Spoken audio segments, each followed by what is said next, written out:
match. Oh, he caught it! Oh, unbelievable! Back near the wall. It's out of here. Step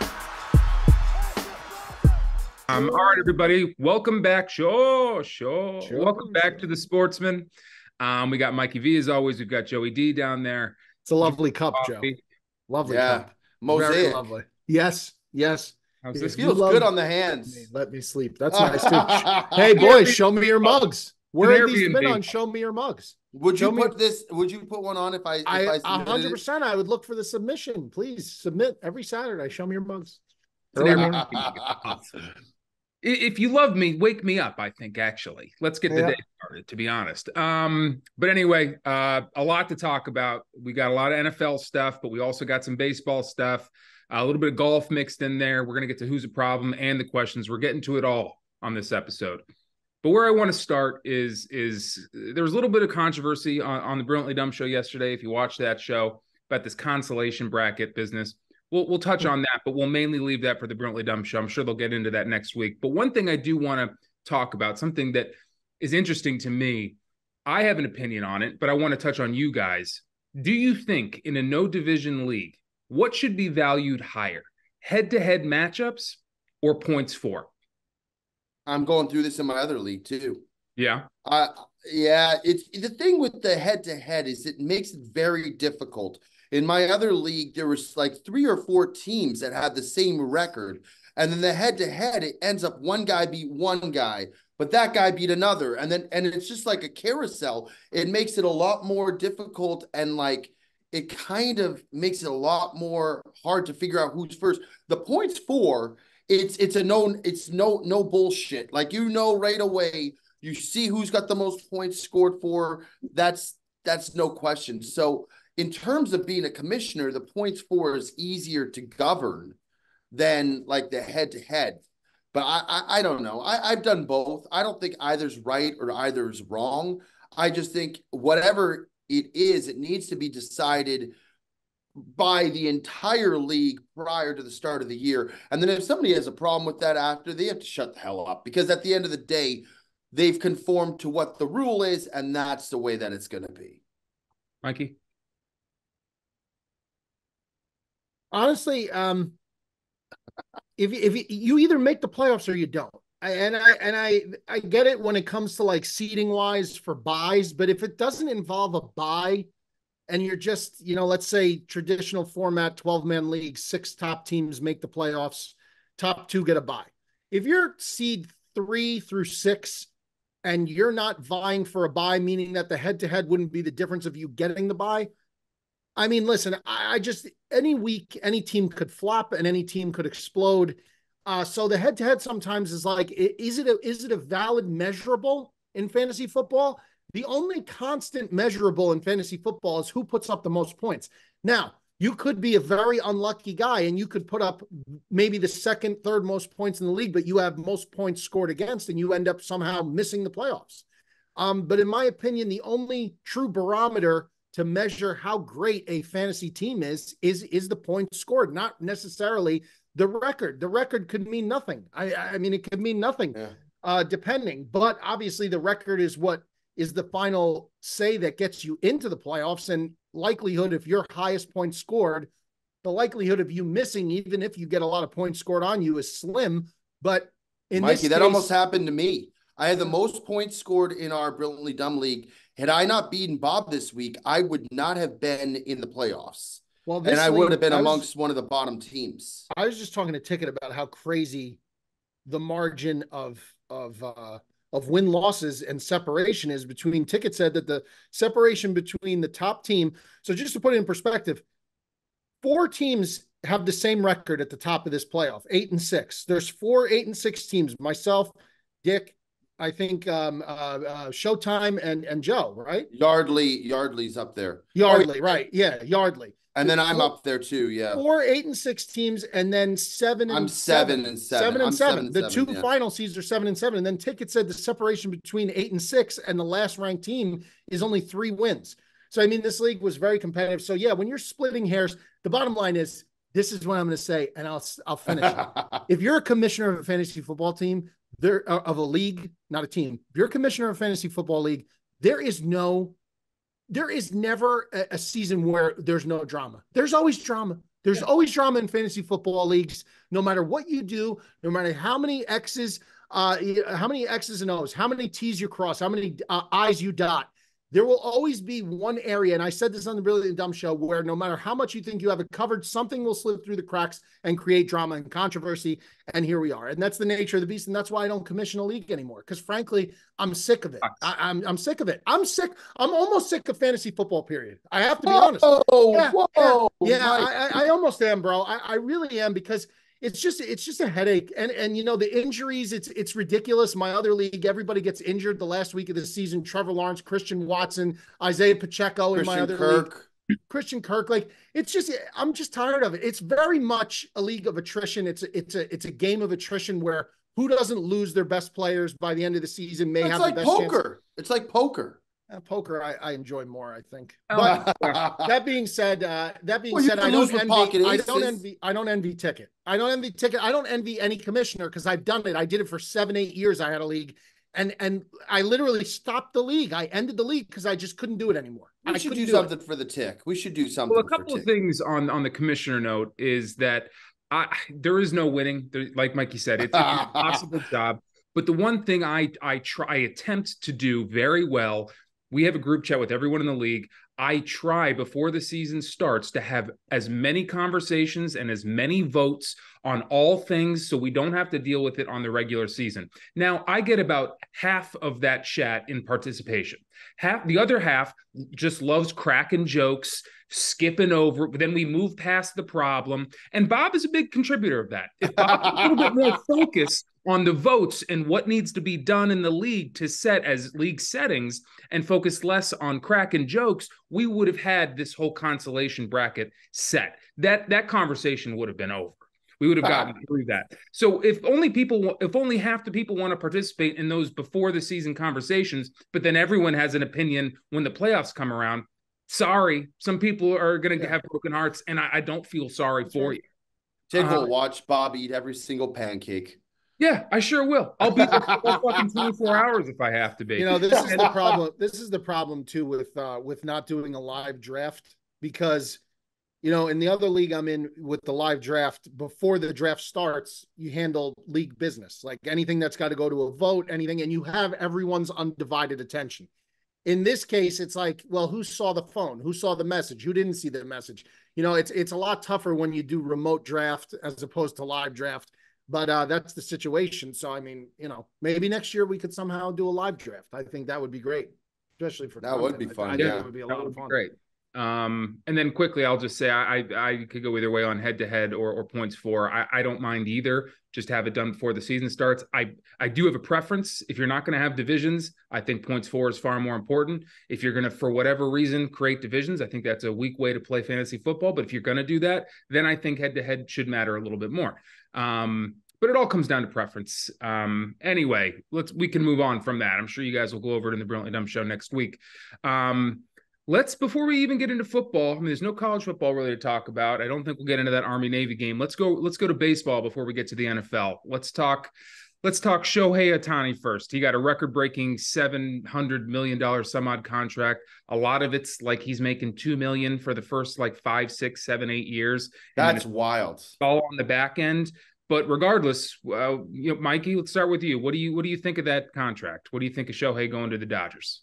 I mean, I think it was expected he was going to end up at the Dodgers. I think it was pretty apparent. That's where he had voiced that he wanted to go. They were the favorite to land him. So where he landed, not a topic of conversation. The big topic of conversation, in my opinion, is that deferred money, like you said, Tick. I'm not going to sit here and talk about it like I pretend to know what's going on with how that affects the luxury tax. I don't know. I don't know how that affects the yearly cap.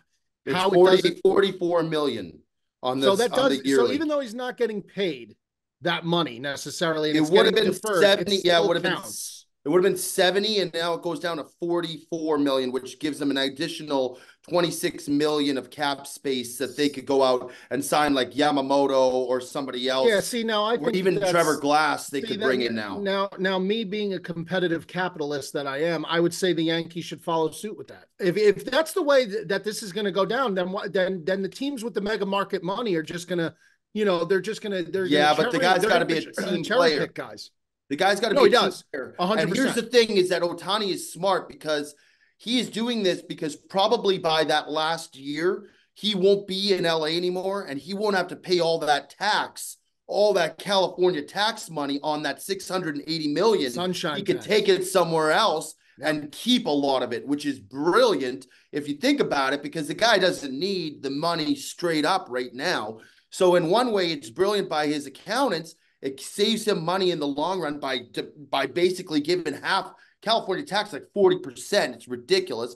And now on top of that, it allows him to bring in another top end competitive player to help them, because basically he's saying he wants to win championships. Yeah, I guess my brain can't really wrap around the conversation of how this guy needs to be smarter with his money on the back end when he's getting paid such an exorbitant amount of money. I don't see how you have to financially strategize unless the guy's a complete and utter asshole, which I don't think he is. No, I don't know how anybody needs to have a conversation about how $700 million should be properly distributed. Well, you want to lose half of that, Mikey? Joe? Yeah. I would not, I honestly would not give two shits. Yeah.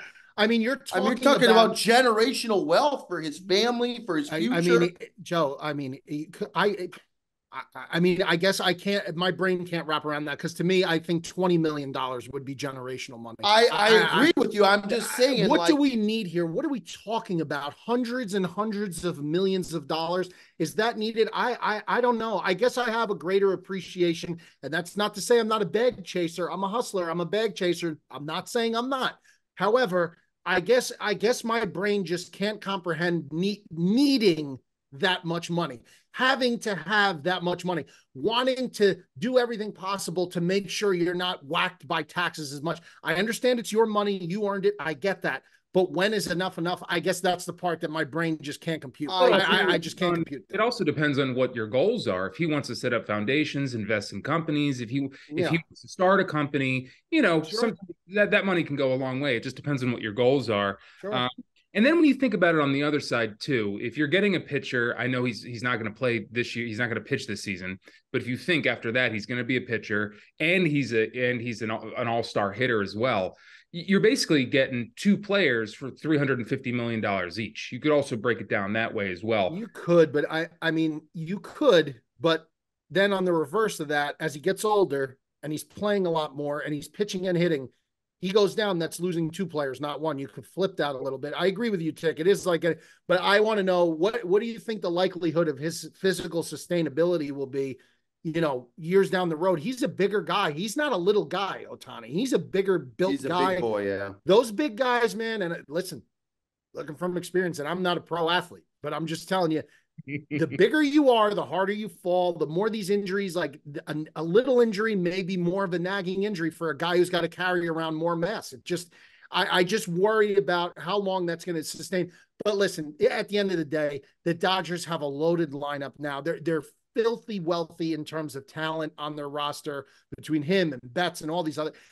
They're so loaded up. I'm not faulting the Dodgers for what they're doing. I was more questioning, is this a way to circumvent the luxury tax, which to me would be ridiculous and not fair, quite frankly. It's actually brilliant that they're able to do that. If they go out now and get Yamamoto, or if they get Trevor Glass, Yankees, they are going to be, I mean, dude, they are going to be unbelievable. Mm-hmm. And they're already, by the way, they're already the best team in the National League as far as I'm concerned. They had a horrific playoffs, but they won over 100 games again this year. This team is built to win. Mookie Betts is I think, maybe the best batter consistently in baseball, just in terms on getting on base. And then you look at the season that Freeman had. I mean, this guy put up unbelievable. Now you add Ohtani to that. I mean, they have 3 of the top 10 players in baseball. 3.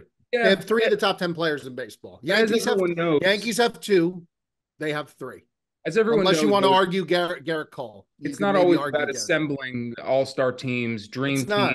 Just ask Vince Young. He knows all about dream teams.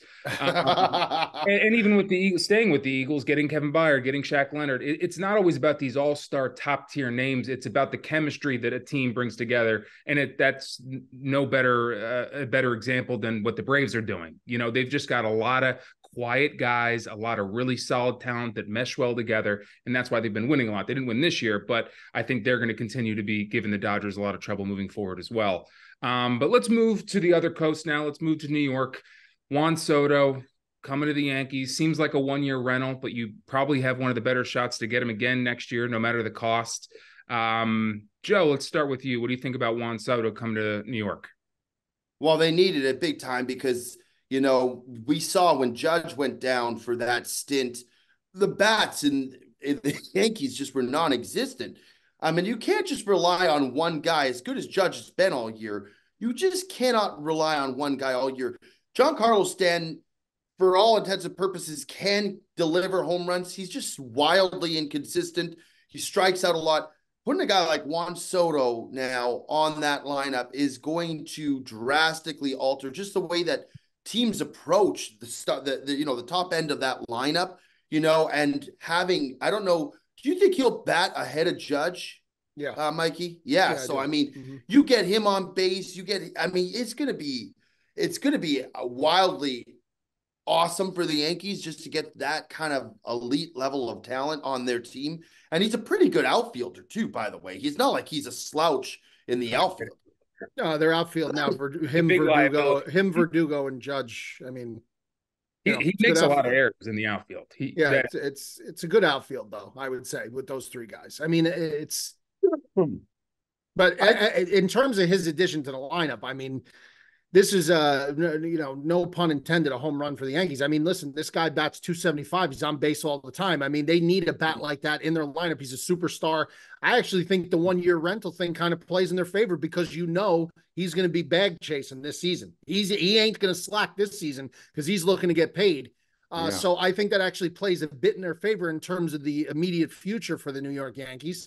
I think the Verdugo move was quietly a good move also for them.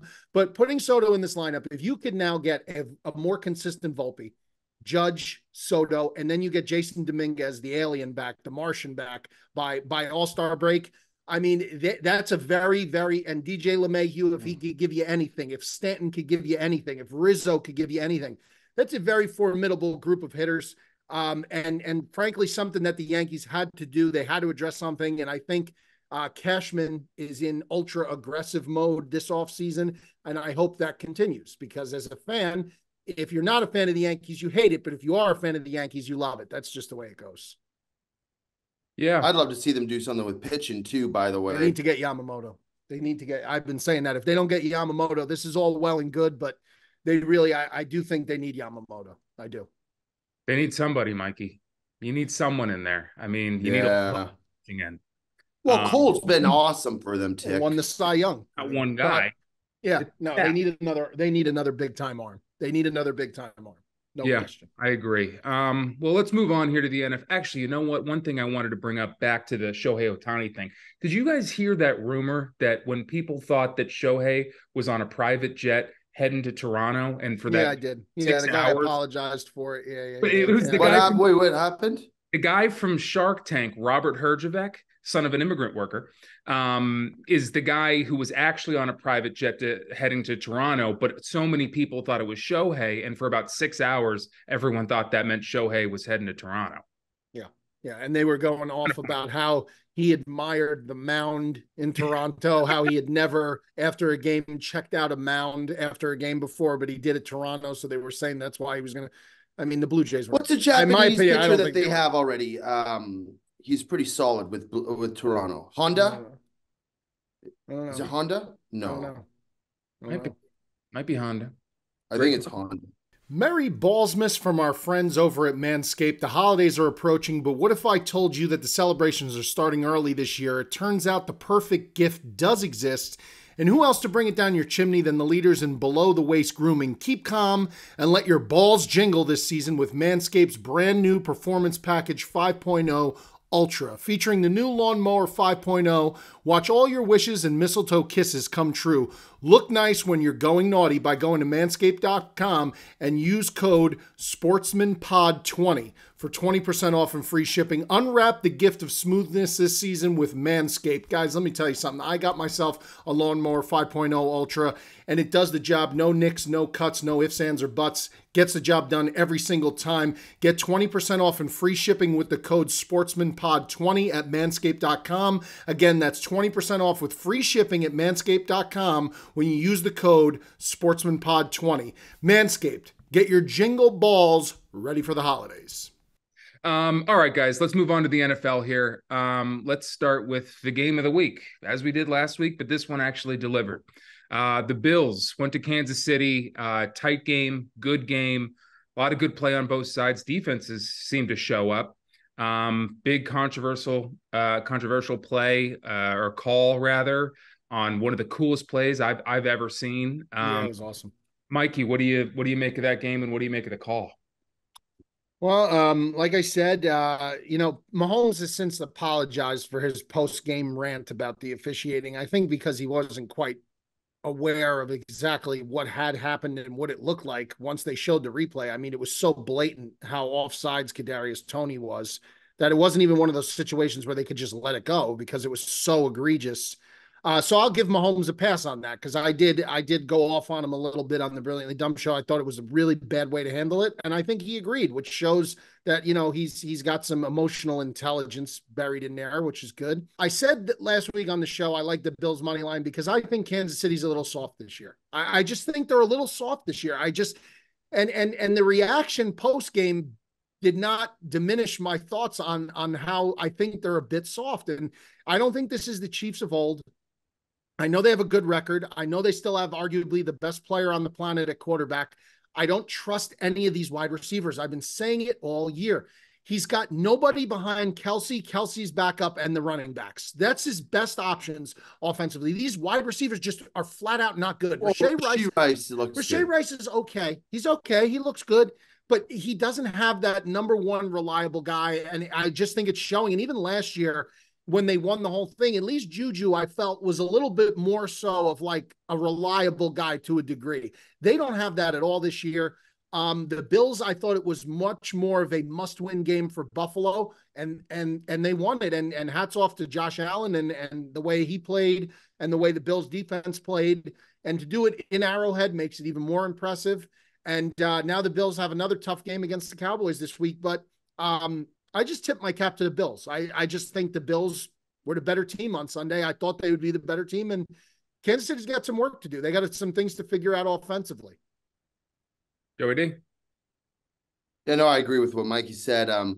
We all thought the Bills would be, I thought they would be a team that would be fired up, especially the way that they played as of late prior to this game. A lot of questions surrounding, their success, whether or not they would make the playoffs. These kind of statement games, more often than not, Josh really does step up to the plate and really show what he's about. The defense, I thought, by the way, made some big stops. They got some big ideal turnovers and made some plays when they needed to, because there was a point in time where that Bills offense kind of went a little stagnant, and it looked like the Chiefs were going to come back and kind of overtake that game. And the Bills, who have struggled defensively the last several weeks, really kind of stepped up and made a couple timely turnovers and a couple big plays, which ultimately kind of got them through a period where it looked like the Bills might relinquish the lead.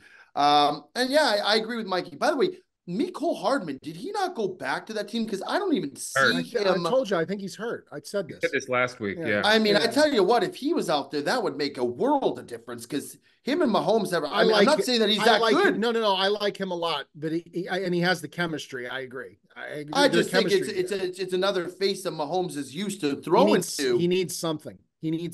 That's for sure. Also, too, Andy Reid, I feel like, is not I don't know. I don't get the feeling that the team is in control. Like even at the end on the sidelines, like at the end of the game, it's just like kind of very uncharacteristic of an Andy Reid led team. And we said like Mahomes is normally a very cool cat. It's almost like there's just tension that's been rising on the sidelines, and you're seeing stuff like this that's very uncharacteristic. But tip of the cap to the Bills. I do think they're going to continue. I think they're going to probably beat the Cowboys this week.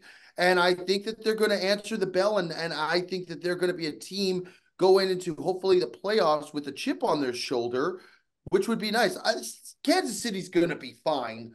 I can't see a world where they're not going to, obviously they're going to win that division. They'll compete for the Super Bowl again, just because of how good Mahomes is. I just, he back to the wall. He's a tough guy to just be like, oh, they're done. There's very few guys who you could just say they have the ability to just make something happen and win games by themselves. He's one of those guys. So it's tough to really, I'm not going to put them out of it. Certainly not. But, it was another wake up call, I think, for the Chiefs. He's as fierce a competitor as they come. Him and Josh both, they just want to win, man. Well, which is why when they both play against each other in those games, it's always fireworks. It's always awesome to watch. But what'd you think, Tate? Were you surprised with how the game went? Well, quickly to your point about Andy Reid, I think that Andy Reid has had a very sweet, easy ride since he got to Kansas City. I mean, he earned it. There was good drafting by the GM and him, and they built a great team, and they had a lot of success. But he hasn't had to deal with a frustrated team since he got there.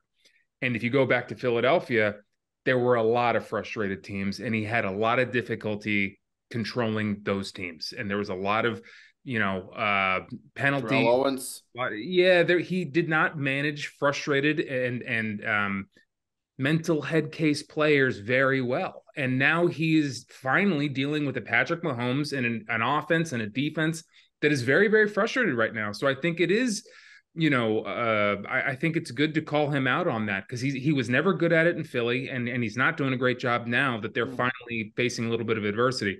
But I'll tell you what, that Kadarius Toney offsides is it's the most Kadarius Toney thing of all time. This guy, when he came out of Florida, and New York drafted him, I was like, this guy is a tool play. This guy's going to do so much for this team. I love him. I love what he brings to the field. And talent-wise, I still like him. But he makes so many mental errors that cost his team. He runs before he catches the ball. He's just making stupid penalties. He stinks. He does stinks. He's got talent, but mentally he stunk with Florida. He stunk with the Giants when they drafted him out of Florida. He's making mistake after mistake after mistake with the Chiefs. He's got, like Ticket said, perfectly said, he's got every single athletic tool, gift imaginable, but the guy is a head case and he stinks. He stinks. He's a lot like George Pickens, to be honest, from Pittsburgh. This guy just has complete and utter meltdowns on the sideline. He's been going off the reservation every time. I'm not saying he makes the in-game mistakes like Toney, but he's just a guy that's just a pain in the ass. And Tomlin said it today. Tomlin addressed it today and said, this kind of venting his frustrations is not the mature way to do it or the professional way to do it. And it's a problem. He literally said it's a problem. And it is. And at least Tomlin will call him on it. I mean, it's a distraction in the locker room that you don't want to have. Nobody wants to deal with that shit, especially when you lose. When you win, it's like, oh, okay, everything's hunky-dory. When you start losing a game or you lose 2 games and you got a guy like that exacerbating the issue, and they got 2 of them in Pittsburgh, Deontay Johnson and Pickens. Oh, yeah. It just makes it so much worse. But, you're kind of stuck in between a rock and a hard place because, these guys are uber talented, like you said, Tick. They're athletically gifted. And what are you supposed to do? They give you probably the best chance of winning, but do they in the long run? The difference between Pickens and Toney is that the Steelers can't find a way to get Pickens the ball. And he's very frustrated. So he kind of reminds me a little bit more of a Stephon Diggs right now than he does a Kadarius Toney. They're getting Kadarius Toney the ball. He's just making on-field mistake after mistake after mistake. I get it. And George Pickens is a young guy. I hope that he will figure it out. Man. Although Pittsburgh has a history of drafting these guys uber talented, but just can't get out of their own way. Claypool, Antonio Brown. Yeah, but to be fair though, when Brown was there, He was before that sensational. before that hit from Vontez Burfict, if you really listen to Antonio Brown's post-game press conferences, all that shit before he got hit by Burfict, you cannot tell me that this guy doesn't have severe case of CTE. And because before, he was never an issue there. Never. He was not an issue. So Antonio Brown, I don't like that now. Obviously, now he's off the fucking reservation. I mean, he's nuts. The guy's lost. The shit he tweets out is just insane. Le'Veon Bell was a problem.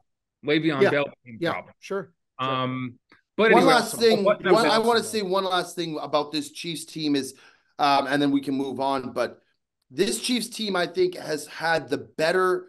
They have gotten the better, like for it seems like the last 2 or 3 years. Every time there's a call, they get they almost seem to get the benefit of the doubt every time. Sure. It's always on their side. It'll be like a game-changing drive, like they're trying to come from behind, win, and there's a pass interference or something. You haven't seen those calls. The game against the Packers, they didn't call the pass interference. This week, there was calls that I think Mahomes is expecting to get, and they're not getting them anymore. And that can be a big turning of the tide too. When a team's expecting the refs to give them that benefit of the doubt and it doesn't happen, that's got to be a little bit frustrating for them too, because it's always seemed to work out perfectly in their hand. I agree, Joe. They're like a privileged first child, and now the second child's finally coming along. Yeah. And he's getting a little bit more of the attention, and they're kicking and screaming about it. But the last thing I'll say about this game is, because all the news and everything everyone's talking about is that call against Kadarius Toney and that awesome play that will never be. The story is the Bills. The Bills played a really great game. Josh Allen's back. The Bills are back. They're as dangerous as anyone in the AFC right now. And all the credit to them for winning that game. And who knows what if Patrick Mahomes said something before he said what we all heard about that call. I hope he eventually down the line congratulated him on that win, because Josh Allen. I'm sure he did. I'm sure he did. I hope he did. Him and Josh are close. Yeah, I'm sure. If it wasn't done on the field, I'm sure they texted or something. Should have been done on the field. Sure. But I'm sure. I agree. I agree with you. But let's move on here. Let's move to Soldier Field. Let's move to those wow. just falling apart, and those Bears that are finally finding some footing in this league, man. Bears decimate the Lions. Mikey, talk me through it. The Lions are frauds. Simple as that. I've been saying for weeks that the Lions are on a downward trend. They have not looked good since the Bears should have beat them 4 weeks ago in Detroit. Their defense is atrocious, and Jared Goff, if he's not under optimal playing conditions, in my opinion, and people will throw stats at you, I just think he's a different quarterback when he's not under optimal conditions. And I just think that they're fraudulent to a degree. Now, on the flip side, to give the Bears a little bit of credit, the Bears defense has been a top 5 defense in the league since Montez Sweat was added to this team. That is a statistical fact. The Bears are creating turnovers via the interception at a higher rate than any team in the league over the past month. They've been picking the ball off constantly, 2-3 picks a game. Defense is playing out of their mind. Offensively, Fields is doing just enough to get them through these games. He holds the ball still at a very, very for a very, very long time. It's infuriating still how long he holds the football. But that being said, they're getting it done offensively. DJ Moore, just put the ball in that guy's hands and watch the magic happen, because he is just an absolute stud. They need some more weapons for Fields to talk long-term, but in the short term, I couldn't be any happier. I was rooting for them vehemently on Sunday. Haven't rooted for them that hard in a long time. I wanted to beat Detroit. I wanted to win 2 divisional games in a row, and they've done that. And that was a great win for the Bears. That was the best win, bar none, of Eberflus's tenure. Ryan Poles has to feel pretty good about what he's seeing from guys that he's brought in there. Sweat and Javon Dexter, the rookie D tackle, and Zach Pickens, the rookie D tackle, and Darnell Wright, the offensive tackle, and DJ Moore, and all these guys, and Kyler Gordon and Jaquan Brisker had 17 tackles as a safety. Had 17 fucking tackles. These are all Ryan Poles guys. And Ticket said Kansas City, Andy Reid did a good job drafting. Guess who was another part of that draft room team? A big part was Ryan Poles. Ryan Poles, Travis Kelce. Ryan Poles was there when they drafted him. Ryan Poles was there when they drafted a lot of these guys. Ian Cunningham, from the Philadelphia Eagles, the assistant GM for the Bears, was there when the Eagles drafted all these great linemen and brought all these. The Bears have two guys at the top who I really trust in Cunningham and Poles. The coaching staff, I still believe the offensive coordinator's got to go. Luke Getsy's got to go, in my opinion. He should be the casualty. Will they fire Eberflus? I don't know. But in terms of Sunday, best win of their this group's tenure by far. Joseph?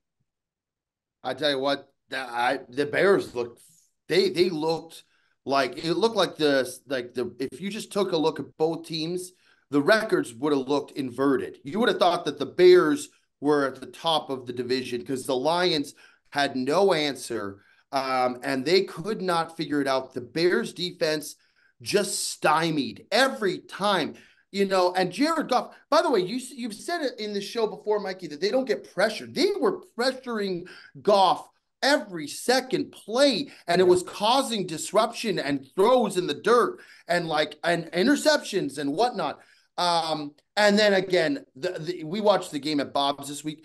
We all had the Bears, and we erupted on 4th and 13 when Bob says they're not going to go for it. I think they're going for it. I got to be honest, to hand up, I really was like, what are they doing? I really couldn't understand the call. They got lucky with the offsides. Maybe that was the plan, was that they were going to run I think they were going for it.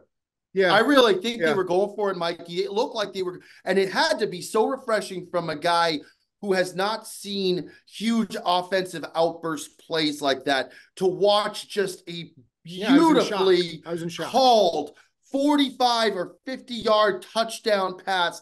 And he ran into the tunnel, and the stadium erupted. Awesome. You could just feel like the collective Bears fans had been waiting for a moment to celebrate like that for so long, and it was so awesome. We went nuts. That was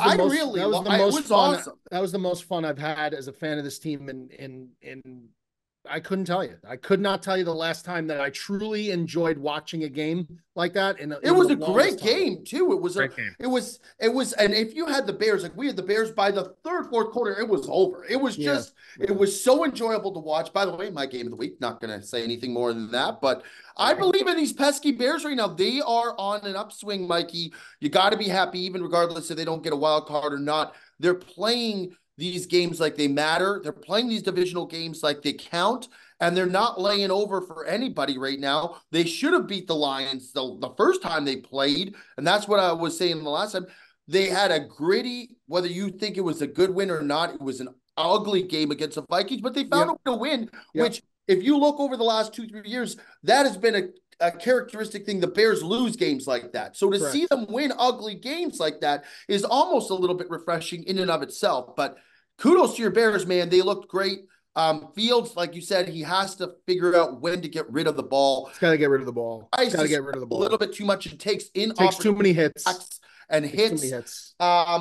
But yeah, dude. And by the way, Deontay Foreman is a dog, and so is Rashawn Johnson. I am watching those two guys out of the backfield. Yep. They fight for yards. Great game to watch. We were on the right side, and the Bears looked awesome. I was happy for you, Mike. The final thing I'll say about the Bears, the best thing about this whole thing is, yes, one game out of the wild card, but as of right now, a stranglehold on the number 1 overall pick in the draft, and their own pick is still at 5. They have 2 top 5 picks right now, and one game out of the wild card. That's insane. I think at this point you're close enough. You start cheering for them to maybe get that last wild card spot. Oh no, the Packers laid an egg last night. Sunday, I was vehemently rooting for the Bears, because it just feels, this team feels like they are on a bit of an incline instead of a decline. If I thought they were, 4 going into Sunday, they were 4-8. Now they're 5-8. If I thought they were a 4-8, that was, they won a couple games early and they've been on a skid since, but that's not been the case. They've been much better of late. Of course, I'm going to root for them. And the NFC is such a wasteland. If you're not at the very, very top of it, the Niners, the Cowboys, the Eagles, other than those 3 teams, it is a wasteland. And I'm including the Lions in that wasteland. A lot of Lions fans were chirping. I'm sorry to tell you, your team, yes, Campbell has this team going in the right direction, but I'm telling you right now, they are fraudulent, Joe. This is a team that will not win playoff games if they make the playoffs this year. I really don't think they will. I don't. Sorry. Their defense stinks. Stinks. Offense ain't working that well either, to be honest. That's the whole thing. They could counterbalance. First of all, Jahmyr Gibbs should be the feature back. And I like Montgomery a lot, but Jahmyr Gibbs should be the feature back. He was killing the Bears Sunday, killing them. They could not stop Jahmyr Gibbs. And then finally, when they got a big enough lead, Jahmyr Gibbs kind of got out of the picture. But the Lions should be relying on Jahmyr Gibbs. But if they can't score 35 a game, 30 a game, they're not beating anybody, because that defense it's terrible. It's not good. Yeah, that was going to be my point too, Mikey, about Gibbs. But I'll start with this. Last week, I told people, and I got laughed at, like I do quite often, DJ Moore is a top 5 guy. And I tell you, you kind of questioned it. You were like, maybe. I'm telling you. I think he's fringe, but I think he's absolutely a top 10 receiver in the league. No question. Let me tell you something about DJ Moore. He spent the beginning of his career in Carolina, no quarterback, terrible offensive system, an offense with training wheels on it. He came to Chicago, and up till this last game, another offense on the rocks, training wheels. You put this guy in an advanced offense like a Stefanski or Buffalo or Philadelphia. This guy can do everything. He reminds me a lot of a Deebo Samuel in that, maybe not as good, but he reminds me, he can rush. He accelerates like nobody. His acceleration is wild. He's got Tyreek Hill level acceleration. He's unbelievable. This guy is a top 5 talent. Just imagine whether the offense he's utilizing that is a whole different thing. But his talent-wise, he is a top 5 guy. Absolutely. Imagine if this team could add a Marvin Harrison Jr. and have him and DJ Moore, man. That would just be so. That's why if things continue to go well, I mean, the Bears are really going to have a tough decision to make. So, I mean, that's a topic for later conversation. On the other side of things, I guessed improperly. It looked good in the beginning of the season about Denver. I said they'd be the worst team in the league. It looked good for a while. Now it's not. Other side of that, I said Chicago is going to be a very good team, one that you should watch out for. Beginning of the season didn't look so good. Now it's looking pretty good. Just stick with me a little bit. Just give me a few weeks. This Bears team is by far, maybe not by far, I don't put a lot of stock in the Packers' loss last night. I think they were it never looked good for them. They're right there too. But the Bears are the best team in this division, and I think they got a good shot at making the wild card. And wow. I'm glad that you're sticking with them, Mikey. I really am. Yeah, on the other side of the ball, it's all about Jahmyr Gibbs. It's all about why is he not. I get why a lot of these teams, they're rushing Gibbs like their running backs are Donta Foreman and Khalil Herbert. Like they have 2 guys who they can't quite decide on. Singletary's good, but Gibbs is an elite running back. You've got to just trust this guy. And when you Montgomery, sorry. Yeah. When you trust Gibbs in the past, when Montgomery was out, good things happened. You guys were winning you're right. football games. Yep. And I want to point all of the loss on Goff, as abysmal as he's been, but Mikey's right. The defense just sucks. They just suck. And if they're going to suck that bad, you can't have a guy like Jared Goff as your quarterback. They got to feed Amon-Ra St. Brown way more than they got to get him going early. He got shut down. Jalen Johnson. Laporta was nowhere to be seen. Jalen Johnson's having a Pro Bowl season though. I mean, he's a top flight cover corner in this league. He is. He shut him down. Shut him down. Their defense is great. Defense is great right now. Playing great right now. I'm not going to say they're great. They're playing great right now. Top 5 since they got Montez Sweat. That's correct. That is correct. All right, let's move to the Sunday night game. We got Philadelphia. Another disappointing performance as Dallas steamrolls them, and Dak continues his MVP bid and maybe not breakout, but really got highlighted as he should. This unbelievable kicker who was a soccer player, Aubrey, just can't miss. Yeah, he's awesome. Mikey, break that fucking mess down for me. Well, I like Dallas. I don't know what I said on Sportsmen last week, but the day of the game, I gave out Dallas first half over team total 13.5 points. Whatever reason, if I had picked Philly last week, by the time kickoff happened, I was on Dallas. The reason for that is I just think Dallas is playing very good football. And I know they gave up a ton of points to Seattle, and that was very, very bizarre game. That was a weird game. But I just think that Dallas is I want to believe in the Dallas Cowboys. I want to believe in the Dallas Cowboys and that they're not just the same team that we've seen for the last however many years where they have a great regular season and then Dak just looks like a complete and utter mess in the playoffs. So I think I'm just going to ride with that until I'm not going to ride with it anymore. Philly just on offense, man, just could not get anything going. And I don't know what it is. Like, it was a combination of, I guess, Dallas's defense, which is a very good defense at home, up for that game. I think Dallas really wanted that game because that was a prove me spot for Dallas. They felt slighted from how they lost, I think, to Philly earlier in the year in Philly. I think that Dallas was just a little bit hungrier. I think Dallas was a little hungrier. And that's not good if you're a Philly fan, but at the same time, I'm still not going to write the Eagles off completely. I still think that the NFC to me has the most dominant teams. The AFC, everyone talks about AFC because the quarterbacks. But the NFC to me has the teams that have showed the most dominance for the longest periods of times. The Niners, the Eagles, and the Cowboys have all shown during periods of time that they are the most dominant teams to me in the league. So it's just going to be a dogfight. The NFC playoffs are going to be, again, those bottom tier teams, they stink. But those upper echelon teams, those big three teams, that's going to be fun to watch how that all shakes out. I think it's going to be very competitive. And Dallas goes into Buffalo this week, and that's going to be a great game too. Joe? Yeah, man, Dallas, people forget about how good of a defense they have, and bringing in Stephon Gilmore. I mean, this guy, you thought he maybe was going to see he had plateaued, but he looked unbelievable. He was all over A.J. Brown early in option. And you forget A.J. Brown called him an old man. He had something to prove, and he looked like he was out there proving it. Not by the way, don't forget too, they don't have Diggs, who is their arguably best corner going into the season, who is a lockdown corner. Now he makes mistakes, but you put him back there, man. They are formidable. Then with Micah Parsons, and then they have DeMarcus Lawrence. They are a good defense. And then you cap that off with this field goal kicker. I think just the eye test, and we don't normally talk about field goal kickers, and I've had my fair share of issues with them.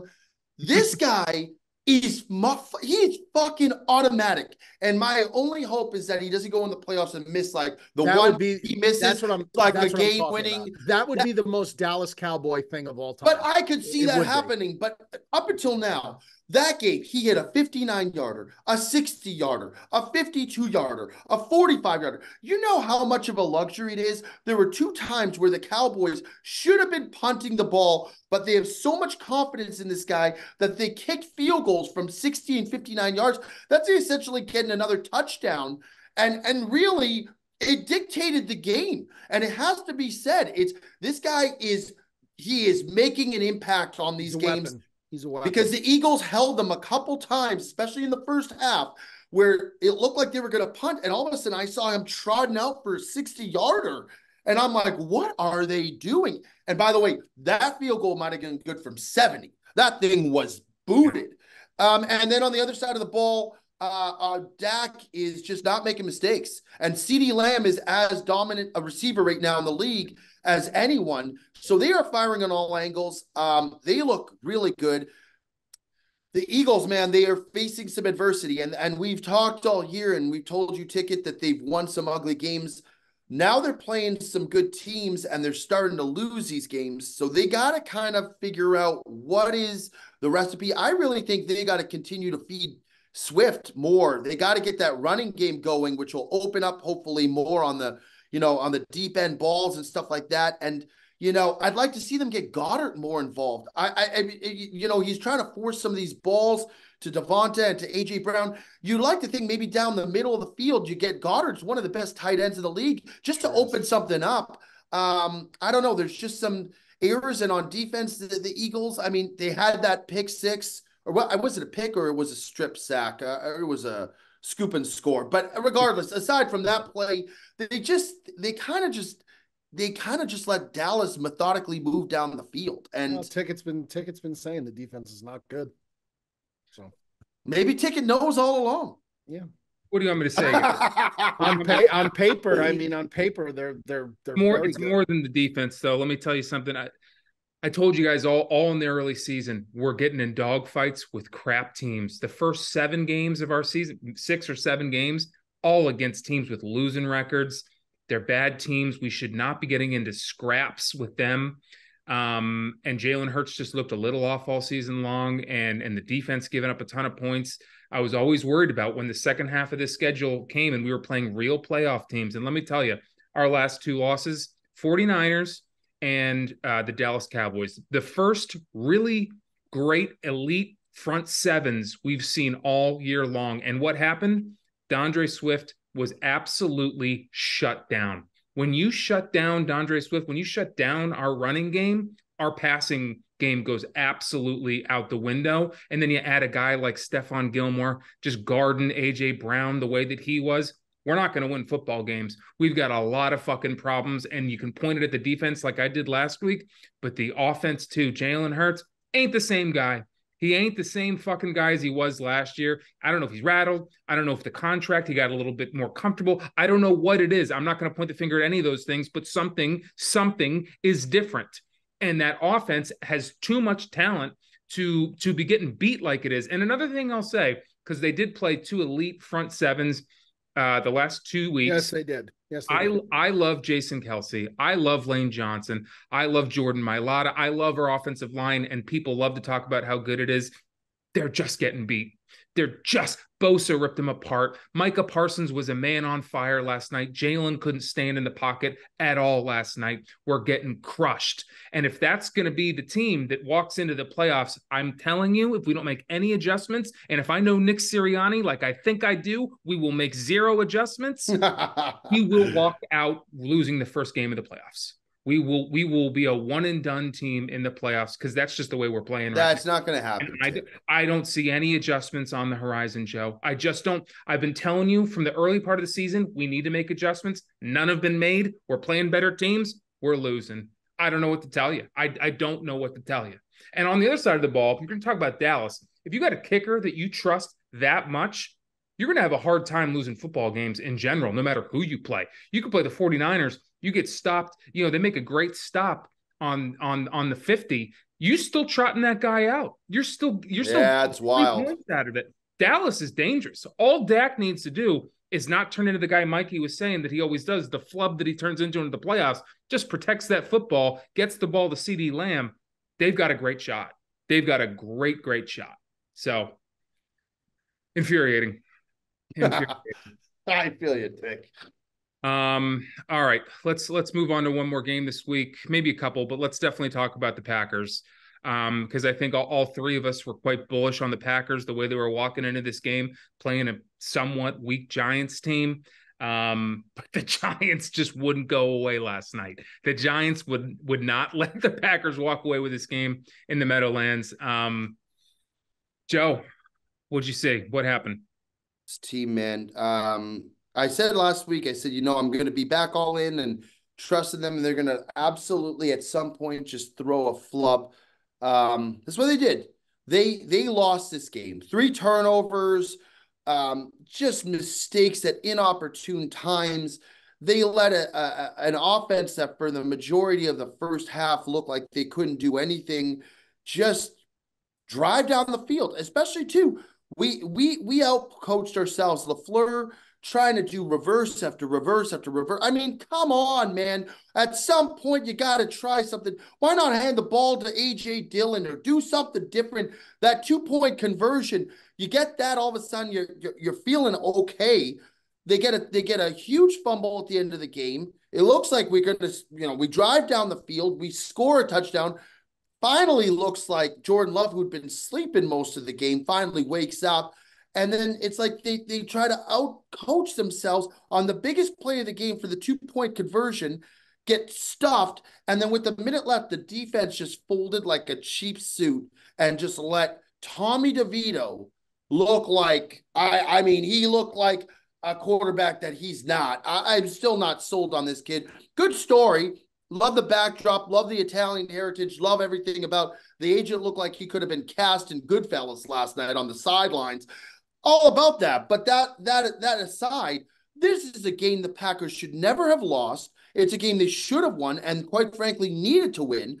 Now they're 6-7. I think they're still holding on to the last wild card spot, but you got a plethora of teams now right there it's just classic Packers. This team for years has played either up or down to their competition. When they play better teams, somehow they play way better.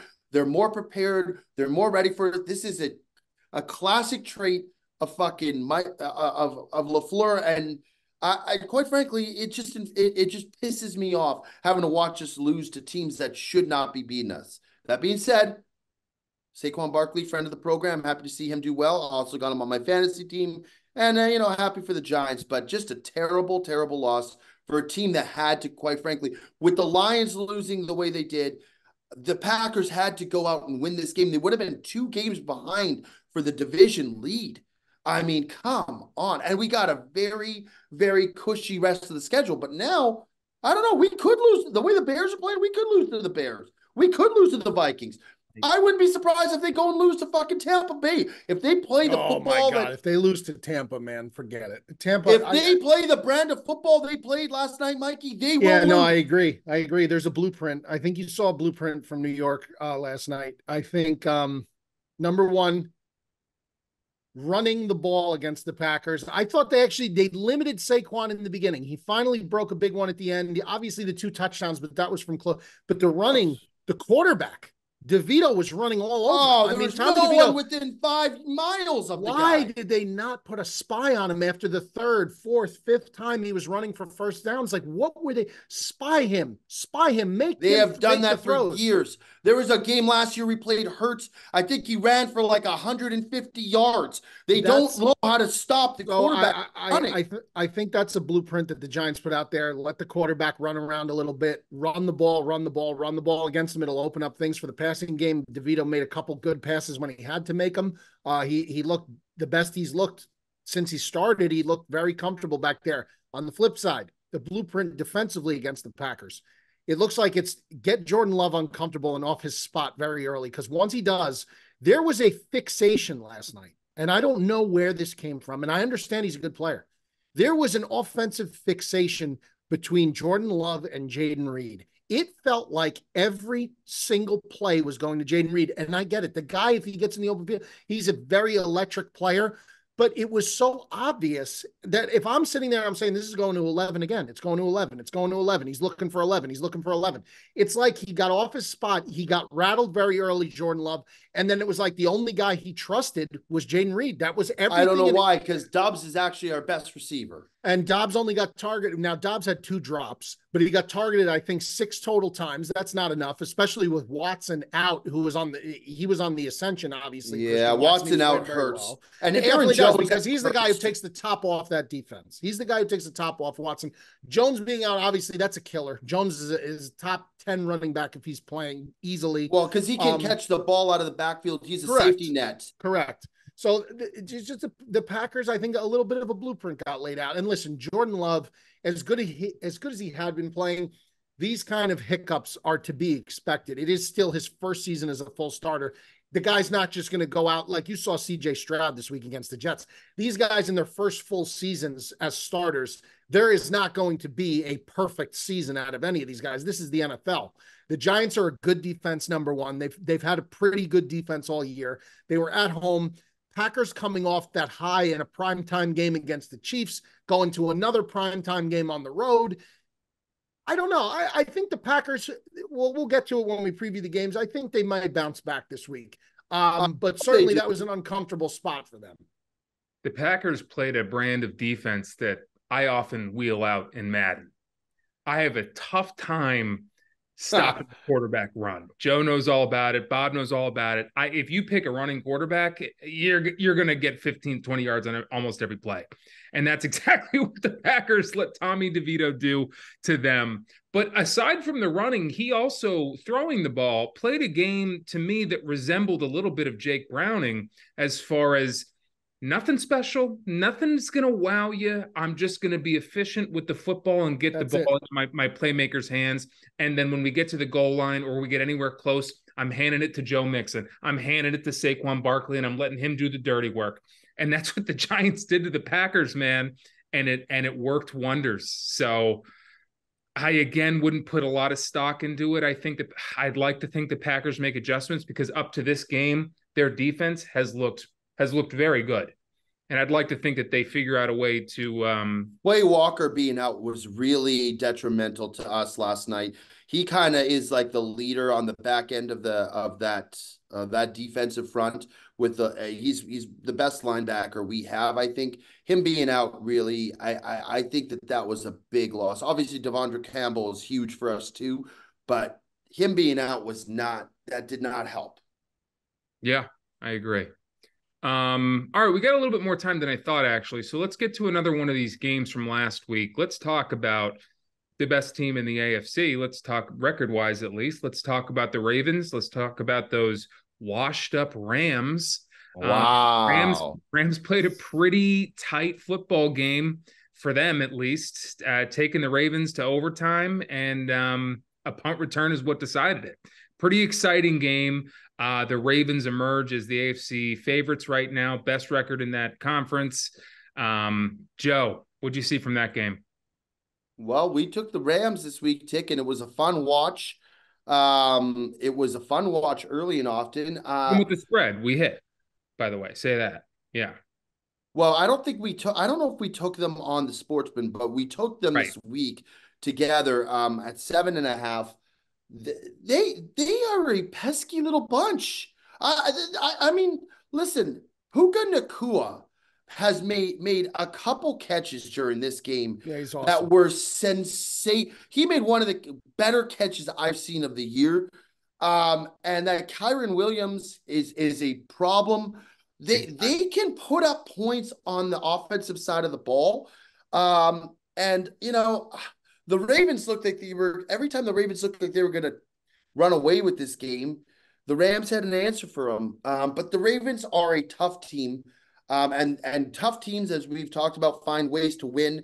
A walk-off punt return, unbelievable, because it looked like in overtime nobody wanted to win the game, to be honest. I thought it might end in a tie. And maybe one of the best games to watch this week. Yeah, it was a great game. Yeah, it was an awesome game from start to finish, an unbelievable finish to the game.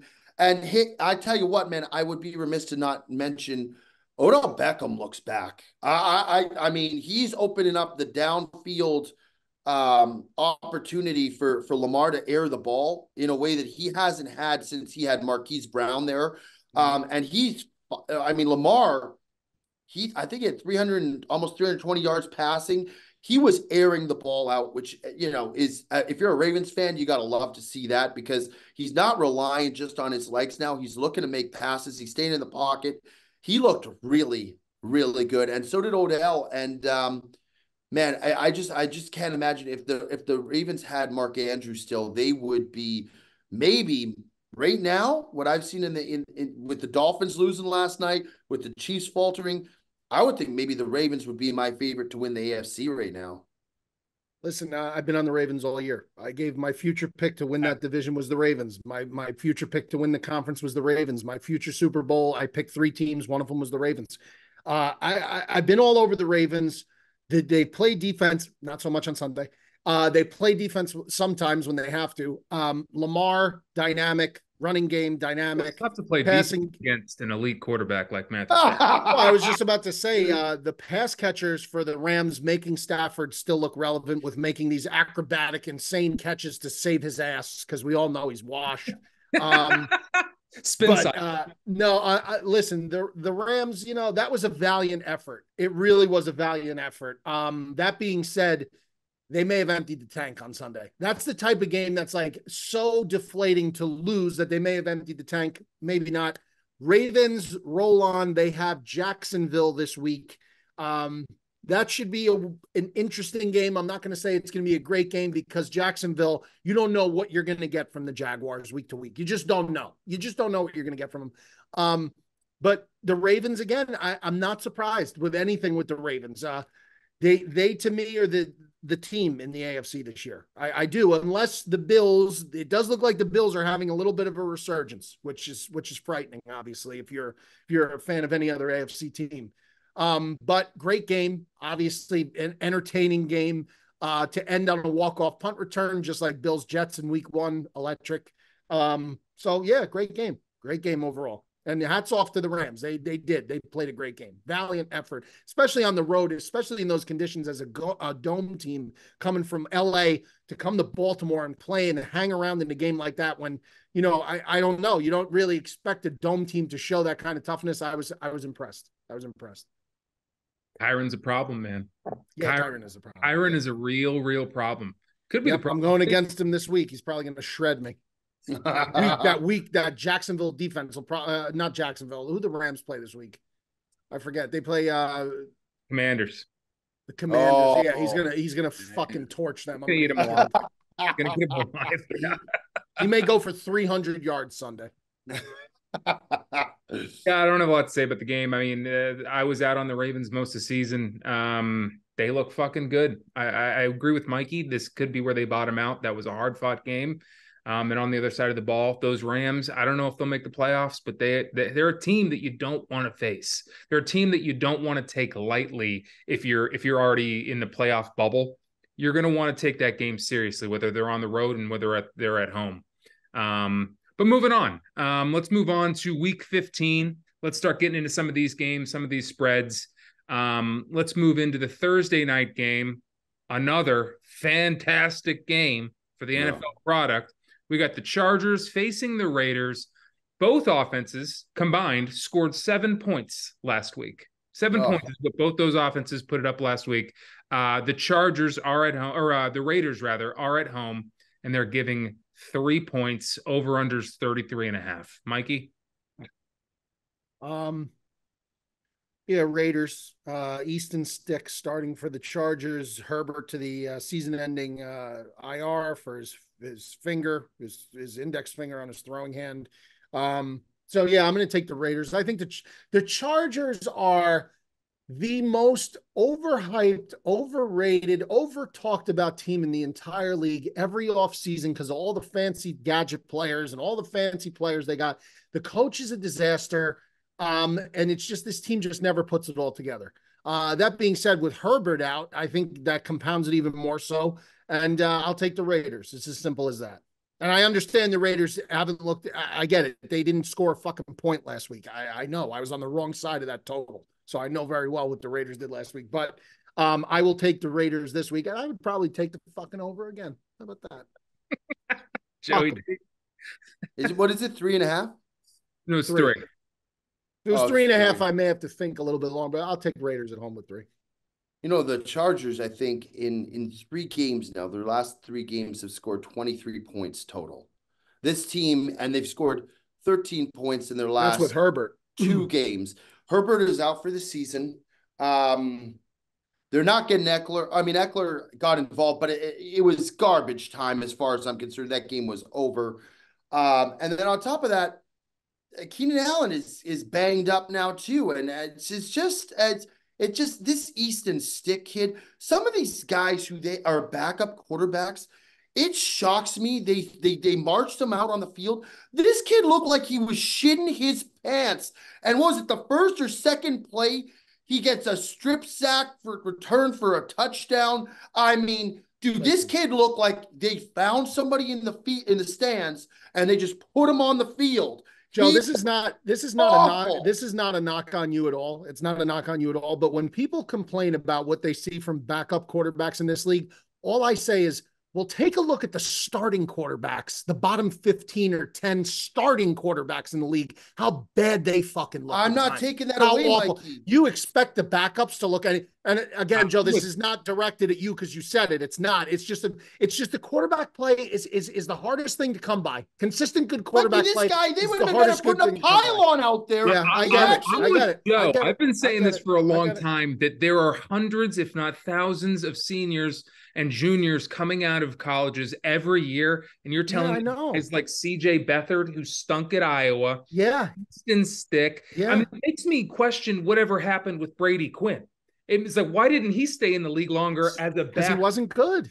You're telling me AJ McCarron wouldn't have been better off? Is he? AJ McCarron would have been a lot better off under center last night. Yes. AJ McCarron played. He got a snap. He won for one. Someone trade for Kyle Trask. Love AJ McCarron. Someone trade for Kyle Trask. That's another one. Let that guy play over the Trask master.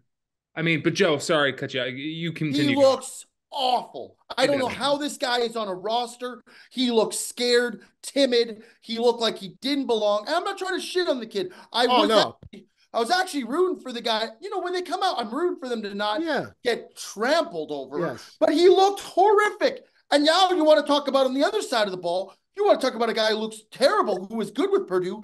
Aiden O'Connell looks like dog shit. He looked like he couldn't throw a pass if his life depended on it. Yeah, that's really, and that's really like, that's what I'm saying though, Tick. And Aiden O'Connell was incredible at Purdue. The NFL is just, the NFL is a different monster, man. It's just a different monster. It's not good for the product they're putting out. No, like, it's the not NFL good. product stinks. NFL product and stinks. it's worse that this is going to be a primetime game on Thursday night that we have to watch. And by the way, if you're the Thursday night game? That's the Thursday night game? And by the way, I have Keenan Allen going. People have Devontae Adams going. People have, I don't know if Josh Jacobs is going to play this week. He was hurt. This is a game that's going to be watched. It's going to dictate fantasy football playoffs. Keenan Allen's 100. I know he's a producer. When he plays, he produces no matter what. He's just that good. But he's just top-tier talent. It's tough to keep him. He's never going to play a whole season. He's just too old. I understand. Well, Mike, he's also. I mean, but he's also been. They've had no Mike Williams. They've had so many injuries that they're just. This guy's. He had a bad week this week, and he caught 6 balls for 65 yards or 60 yards. I mean, like that was a bad week for him. The guy's catching almost 10 passes a game. Of course you're going to be exhausted. The guy's playing through dinged up injuries. That being said, I'll take the Chargers with Easton Stick this week against the Raiders. What? I'm going to take Aiden O'Connell is awful. At least Josh Jacobs, I don't know if Josh Jacobs is going to play this week. Now, Easton Stick might get eaten alive, quite frankly, by Max Crosby. He might swallow him whole and spit him out on the sidelines. It would be the best thing to happen to the Chargers, quite frankly, to get Easton Stick out of there. But I think that they have enough. I'm not trying to put the kid down or anything. They have enough pieces with I think Eckler. They can rely on him. It's just going to be an awful game. It's going to be a bad game. Just let Eckler play quarterback, I think. Let him run Wildcat the whole time. Let Keenan Allen play quarterback. He does everything else. Sure. You know, I'll take the Chargers, Tick. It's a horrible game. And to be honest, because we have to pick a side, I had to watch the Raiders. I had the Raiders +3 last week. That is the most infuriating team to watch on offense. You have a talent of a richness among riches in a guy like Devontae Adams, and you don't even know the guys on the field because their quarterback can't throw a pass that's longer than 10-yard slant route. They finally got into offense into the red zone, and then they fumbled the ball like a bunch of twits. I cannot root for the Raiders again. Give me the Chargers. What a terrible game this is. Watching Devontae Adams' face at the end of every single game when the clock zeros. Poor guy, man. And he doesn't complain. It's how I've felt about all these primetime games. I feel that I feel the same fucking way. Also, Mike White's another one. You're telling me there's no one better than Mike White as a backup? Come on. And you know, another thing too is quit looking at these big schools like Ohio State and all the. I mean, look at them for your starters, but like when you're looking for backups, I've seen a lot of good backups come out of these like weird, smaller schools, sometimes even JV school, like JCC school. It's like look a little deeper if you've got scouts on your team. Look a little bit deeper for guys that are on who got overlooked to be your quarterback. Sam Darnold, friend of the program, you put him on the Chargers this week. I think they win by a touchdown. At least maybe. What's going on with this the Los Angeles Chargers is a much worse version of what I've been saying about Philadelphia. Far too much talent on that offense to be as bad as they are. I know Justin Herbert just got hurt, but even before that, he's just been playing like ass, like a shell of himself. And I think just like Philadelphia, I'm looking at Sirianni. I think Brandon Staley is got to be the problem with what's going on with that offense. He just has to be. You can't look anywhere else. Why can't Austin Eckler do anything? Why can't Keenan Allen? Why is Justin Herbert, an MVP caliber guy, look like ass? So I won't pick them at all ever again. Not necessarily because I think they're going to win or lose, because I just refuse to do it. The Chargers could be playing Don Bosco Prep next week, and I'm picking Don Bosco. Whoa. I'm just never going to pick them again this year, as long as Brandon Staley's The on. pride of Ramsey, New Jersey, Don Bosco prep. New Jersey. Right. So give me the Raiders -3, I guess. Moving on to we got some Saturday games, guys. We got Saturday. I'm excited. This is fun. This is fun. A lot of fun. Is. We got the Vikings heading to Cincinnati. Cincinnati is, just when you're getting used to Jake Browning being the quarterback, then he gets hurt. I don't know if he's going to play, but now we got to reassess them all over again if he isn't. Cincinnati at home is a 3.5 point. They're given 3.5, and the over under there is 38.5. Mikey, what do you like there? Yeah, I mean, listen, Minnesota blitzes more than any other team in the league. If it is Browning, he's going to be under fire the whole game, which I think is going to kind of be a problem. On the flip side, though, if they do that and that protection is able to hold up, they are going to get destroyed, Minnesota, in terms of Jamar Chase over the top, T. Higgins over the top, Tyler Boyd. They could get eviscerated if those blitzes get picked up by Cincinnati. The question is, will they? I don't know. I don't know. That's going to make the difference in this game. 3.5 points to me seems a bit steep, considering it is a backup court. Now, albeit Josh Dobbs came back down to earth. He's crashed back down to earth since the Bears game. I think the Bears may have broken him. But I will take Minnesota plus the 3.5 because I think Cincinnati wins a close game, and the hook is the difference in that game. Joe? I looked at the slate today, and I might take multiple games of the week. This is one of them. I am going to take the Cincinnati Bengals to steamroll the Minnesota Vikings. You're talking about a team who could not find a way to put up more than 3 points against a Raiders team that is in disarray. And the scary thing is when they brought Mullins out, you look better than Dobbs did. Now, the big X factor here for me is, does Justin Jefferson play? Because when he was in the game early on before he got hurt, he was making a couple downfield receptions, and he looked like that might open the game up. And then as soon as he went out, the Vikings just did not have an answer. But I don't think it matters. I think Madison's banged up. He might not play. So that means Chandler's going to be their starting running back. There is question marks all over the place. And if Dobbs plays, I just don't think they have confidence in him right now. Could not have been very reassuring for the young man having to watch them, trot Nick Mullins out in the game because he couldn't do anything. I think Browning looks as composed as ever. Mixon is a big time problem right now. The guy is receiving balls. He's running hard. He is scoring touchdowns. And I just think the Bengals, the last couple of weeks have looked good. They beat a Jaguars team no one thought that they would beat. This last week, they looked really good against the Colts team, who is pretty feisty. That Colts team, I like them. They're pretty feisty. I think that the Bengals are going to win by probably a touchdown or more. Give me the Cincinnati Bengals as my game of the week right now. Fuck the Colts. Fuck them. Oh, wow. They banged me again. Anyway, breaking news here. I'm actually surprised I'm getting to this before Mikey. If Jake Browning doesn't go, the Chargers are actually lending Easton Stick to the Bengals to play on Saturday. So I would like to rescind. I would like to rescind my game of the week. Listen, if it turns out that AJ McCarron starts for the Bengals on Saturday, I'll flip my pick to the Bengals because that's my guy. So I would definitely flip my pick in that case. I'll keep it quick. It's a boring game. It sucks. I think it's going to be another under 40 here. We got 38.5.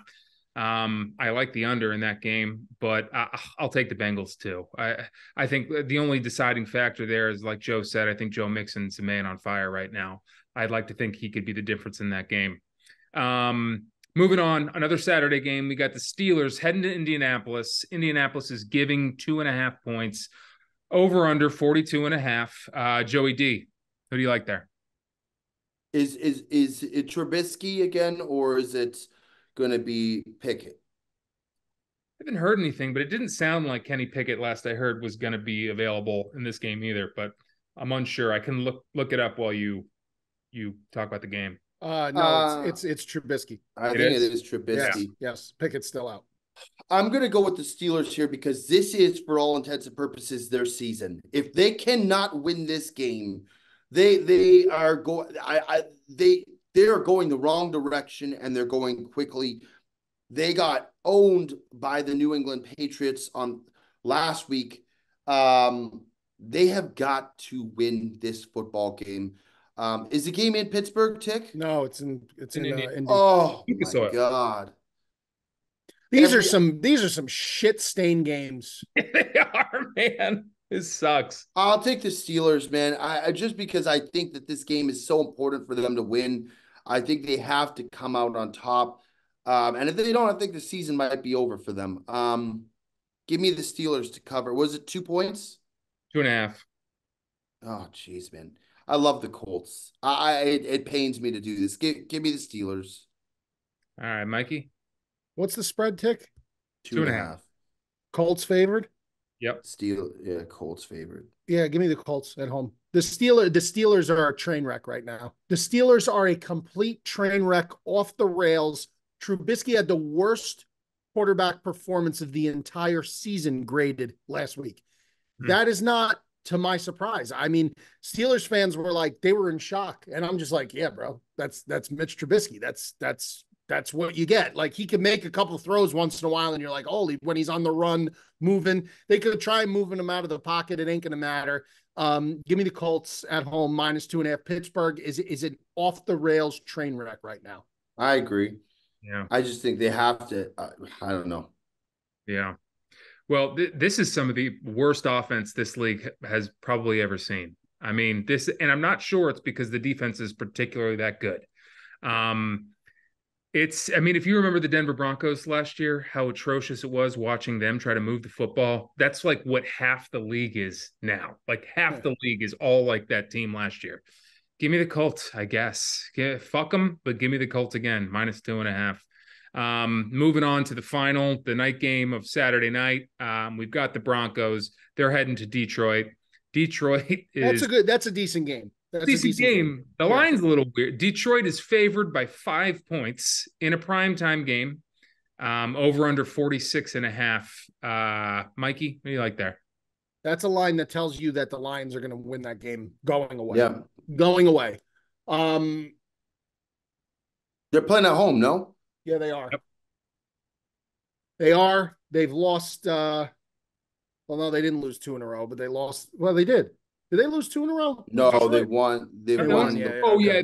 2 weeks ago they covered for Joe. Joe picked that. Right. Against the Saints. Yep. Yeah. They barely covered, but they covered.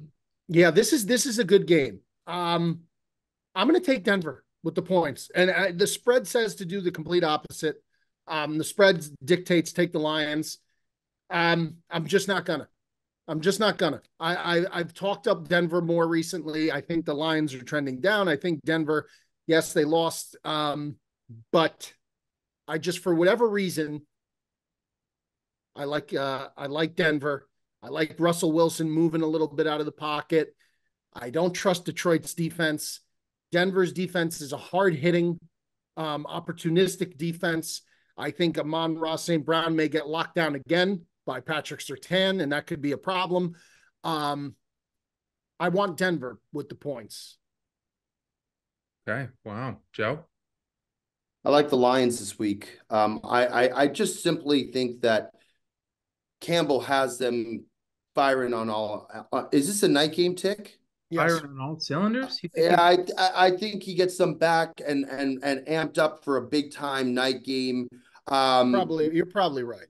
I think Sam Laporta is going to score a touchdown this game, which is good for Mikey V. He's got him on his fantasy team. I think this is the week that the Lions actually show a little glimmer of hope. I do trust that they come through for the team and post. What is that? I got a notification. That was Bob. Yeah, it was Bob. Somehow Bob, for the first time ever, was actually involved on the Sportsmen. Wow. Joe, he's going to make it on your girlfriend's podcast before he makes it on ours. Yeah. This guy's something else, man. Give me the Lions -5 cover at home. Again, the same reason Mikey said, I don't really have any reasoning. why the Lions would turn it on. I just think like Denver gave up a good opportunity to win last week. I think that They I did think win this is last the week. week for the Lions. They won last week. No, they didn't. Oh, they did. Yeah, they did. They They did. beat the snot out of the Chargers. I was thinking about the week prior. Oh yeah, yeah, yeah, Thinking yeah. about the week prior. Yeah. No, I this is a toss up, man. I don't really know. I'll stick with the Lions. I'll stick with the Lions. Okay. Tough game. I think Mikey was right. I think the Lions kind of telling you to take the Lions. But Denver, man, Sean Payton has found his footing with that offense and that team. I mean, they beat the Packers when the defense was rolling. They beat the Chiefs. They beat the Bills. They barely lost to what I think is a pretty good Houston team. And then they beat the snot out of a troubling Chargers team. So fuck it. Give me the 5 points. I think it's a lot of lumber for a primetime game. I think it's a big Saturday night game. Fuck it. Give me Denver. Moving on to Sunday, we've got the Commanders taking on the Rams in Los Angeles. The Rams are giving 6.5 points, over under 48.5. Joe, who you like there? No, I think the Rams, man. I maybe it's chalk, but the Commanders are bad. The Rams showed me a lot last week. I think the Commanders are one of the worst teams in football. I can't go against. I can't pick them. Give me the Rams. Mikey? Yeah, I mean, the only reason I'm going to say the Commanders, excuse me, is because I just think coming off that overtime exhausting loss to Baltimore, coming back home, and now Washington coming off of a bye, I just feel like there's going to be some fatigue on the Rams side. That is a tough game for them to lose. I'll say it again against the Ravens. That is a tough game for them to lose. Now they got to turn it around right here and play Washington, who's had, the week off. They've had 2 weeks to prepare. I do think that the Rams will get home on Sam Howell. That Washington O-line is garbage, but I just think it's too much. I think it's too many points. I think the Rams will win the game. I think they can win the game, but like by 3, maybe 4. I just think 6.5 is a lot of lumber for a team like that. I just do. So I'll take Commanders plus 6.5. Yeah, I kind of like Sam Howell. I mean, I know he's been hit or miss, but I think he's a young quarterback. I think he's going to spend a long time in this league. I think he'll figure it out. But the rest of the team's just the Commanders are a tough team. I think the Rams bounce back big time at home. I think Stafford's a competitor, man. I think he What's the over under in this game? 48.5. Yeah, that's an over game. That's an over game. I think so too. I think so too. Gun to my head, I'll take the Rams. It's a lot of lumber, but I think they bounce back well here. I also like the over with the rest of the guys here. Next, moving on to the Bears going to Cleveland. Cleveland and that stout offense that Mikey loves so much. Cleveland is giving defense rather, yeah, is giving 3.5 points. Cleveland's giving 3.5, over under 37.5. Mikey, who do you like? Oh, my Bears, man. I'm going to take my Bears plus the 3.5. Justin Fields, if you remember, his first start ever was against Cleveland when he was sabotaged by Matt Nagy 2 years ago or whatever it was. That was his first ever start. No game plan whatsoever, completely sabotaged. 2 things are going to happen Sunday. Either the Bears will get completely demolished or they'll do the opposite and they will beat Cleveland handedly. I'll take the points. That being said, if Justin Fields goes in there and has PTSD of what happened last time, he was sacked, I believe, 7 or 8 times the last time they played Cleveland in Cleveland. If he has PTSD and he starts running around like a chicken with his head cut off, it's going to be a long day. On the flip side, Joe Flacco, very nice story. Happy for him. Nice guy. But you know what? I think the Bears get to him, move him off his spot. The corners are going to press. They're going to play man press. They're not going to allow the quick hike and throw. And I think if they could get Flacco off their spot, it's going to be a long day for Cleveland. So for the Bears defense, I think this is a big spot more so. For Fields, it's a revenge game, but for the Bears defense, is a very big spot. You can't allow a guy like Joe Flacco to carve you up. It can't happen. This is 2023, not 2013. That cannot happen. So Bears plus 3.5. I'll take them and roll the dice and hope they win this game, because after that, it's Cardinals, Falcons. And that's 2 very winnable games for the Bears. This is the big one for Chicago. If they want to seriously talk about a wild card spot, this is the game they must win. This is the must-win game for them. Joe? Mikey might have some crow to eat with this vaunted Cleveland defense that he's been talking about for weeks now. I think it's I actually do like the Bears. But I know, Mikey, you've had your fair share of issues with some of the Browns fans, and I just think that Fields, if Fields holds on to the ball the way he did last week, it could be a long day for you guys. Yep. He's got to be smart. They got to establish the run. They got to get quick passes off, and he's got to throw the ball away early and often, because otherwise he is going to have a world of hurt. And I know you don't think that Browns defense is great, but they got arguably the best player in the league on that defense. No, I think they're good.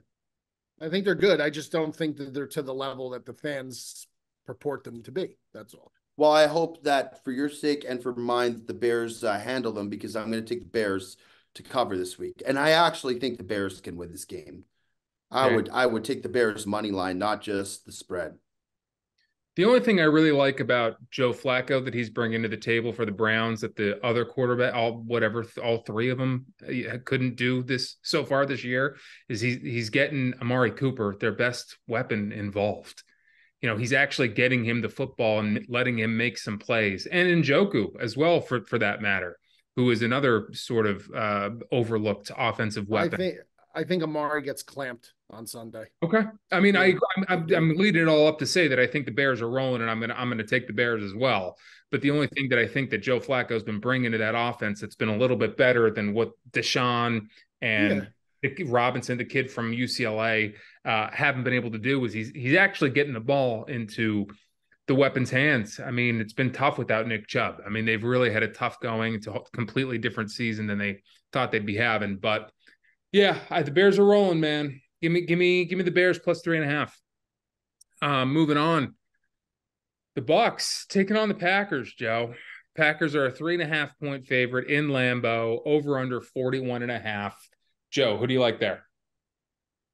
God, man, I hope they bounce back. I think the Bucks are not a good team. I really just don't think that they have what it takes whatsoever. Is Mayfield playing this game? I think so. I think he is. Well, I don't know. What, did he get hurt? Yeah. I thought he got banged up. No, I'm going to take the Packers. I think the Packers, I do agree with what you said. I think that they will bounce back after a very disappointing loss to the Giants. They'll be playing in Lambeau. It's probably going to be a cold game. Tampa going from the East Coast to to Lambeau Field in a cold weather game. I do believe that the Packers, the fans and the team will be ready for this one. I like to think that they cover. I think they can win this game by a touchdown. I'll take Green Bay Packers this week. Mikey? Yep. Same for me. I'll take the Packers. Tampa, Tampa to me they're just not a good team, in my opinion. I just don't think they're good. And Joe said, I think them coming to Lambeau Field in that weather is going to be a problem for them. So the same way I would say if the game was at Tampa, I would think maybe that would be a disadvantage for Green Bay. I think it's a bigger disadvantage for Tampa. And Tampa just is like, I dislike Tampa very much. I dislike them very much. You just don't like Baker. No, I just think that they're not a team you want to bet on. They're not a team you want to bet your money on. Tampa. They're not. They're not. I'd feel more comfortable betting the Packers. That's why I'll take the Packers at home. 3.5. Well, I'm not going to say game of the week anymore because I'm 1-13. Which is almost as impressive as 13-1, 1-13. I mean, to pick that many wrong it's actually pretty cool. Yeah. Actually pretty cool. It's almost like you're doing well to just keep picking losers. Sure. Well, I hope for your. Oh, sure. I'm going to take the Packers minus 3.5 as the game I really like this week. Wow. Because the Bucks don't beat any team with a pulse. They just don't. What are their last ones? Atlanta, Carolina, Tennessee. I mean, teams that just have no shot to winning any of these games. I mean, they just don't beat any team that's got any potential whatsoever. And the Packers, I think they're going to be looking at a huge bounce back game. Like Joe said, I like them to win by like a touchdown. I think they win pretty handily here. I sure hope you get this game of the week right, Tick. I really do not want to have to worry about Tampa Bay this week. I mean, if you lose this game, you're pretty much are you out of it at that point? If you lose this one? No. I mean, we still have the Panthers, the Vikings, and then we have the Bears left. So you would be 6-8. You would still have a playoff shot at the wild card?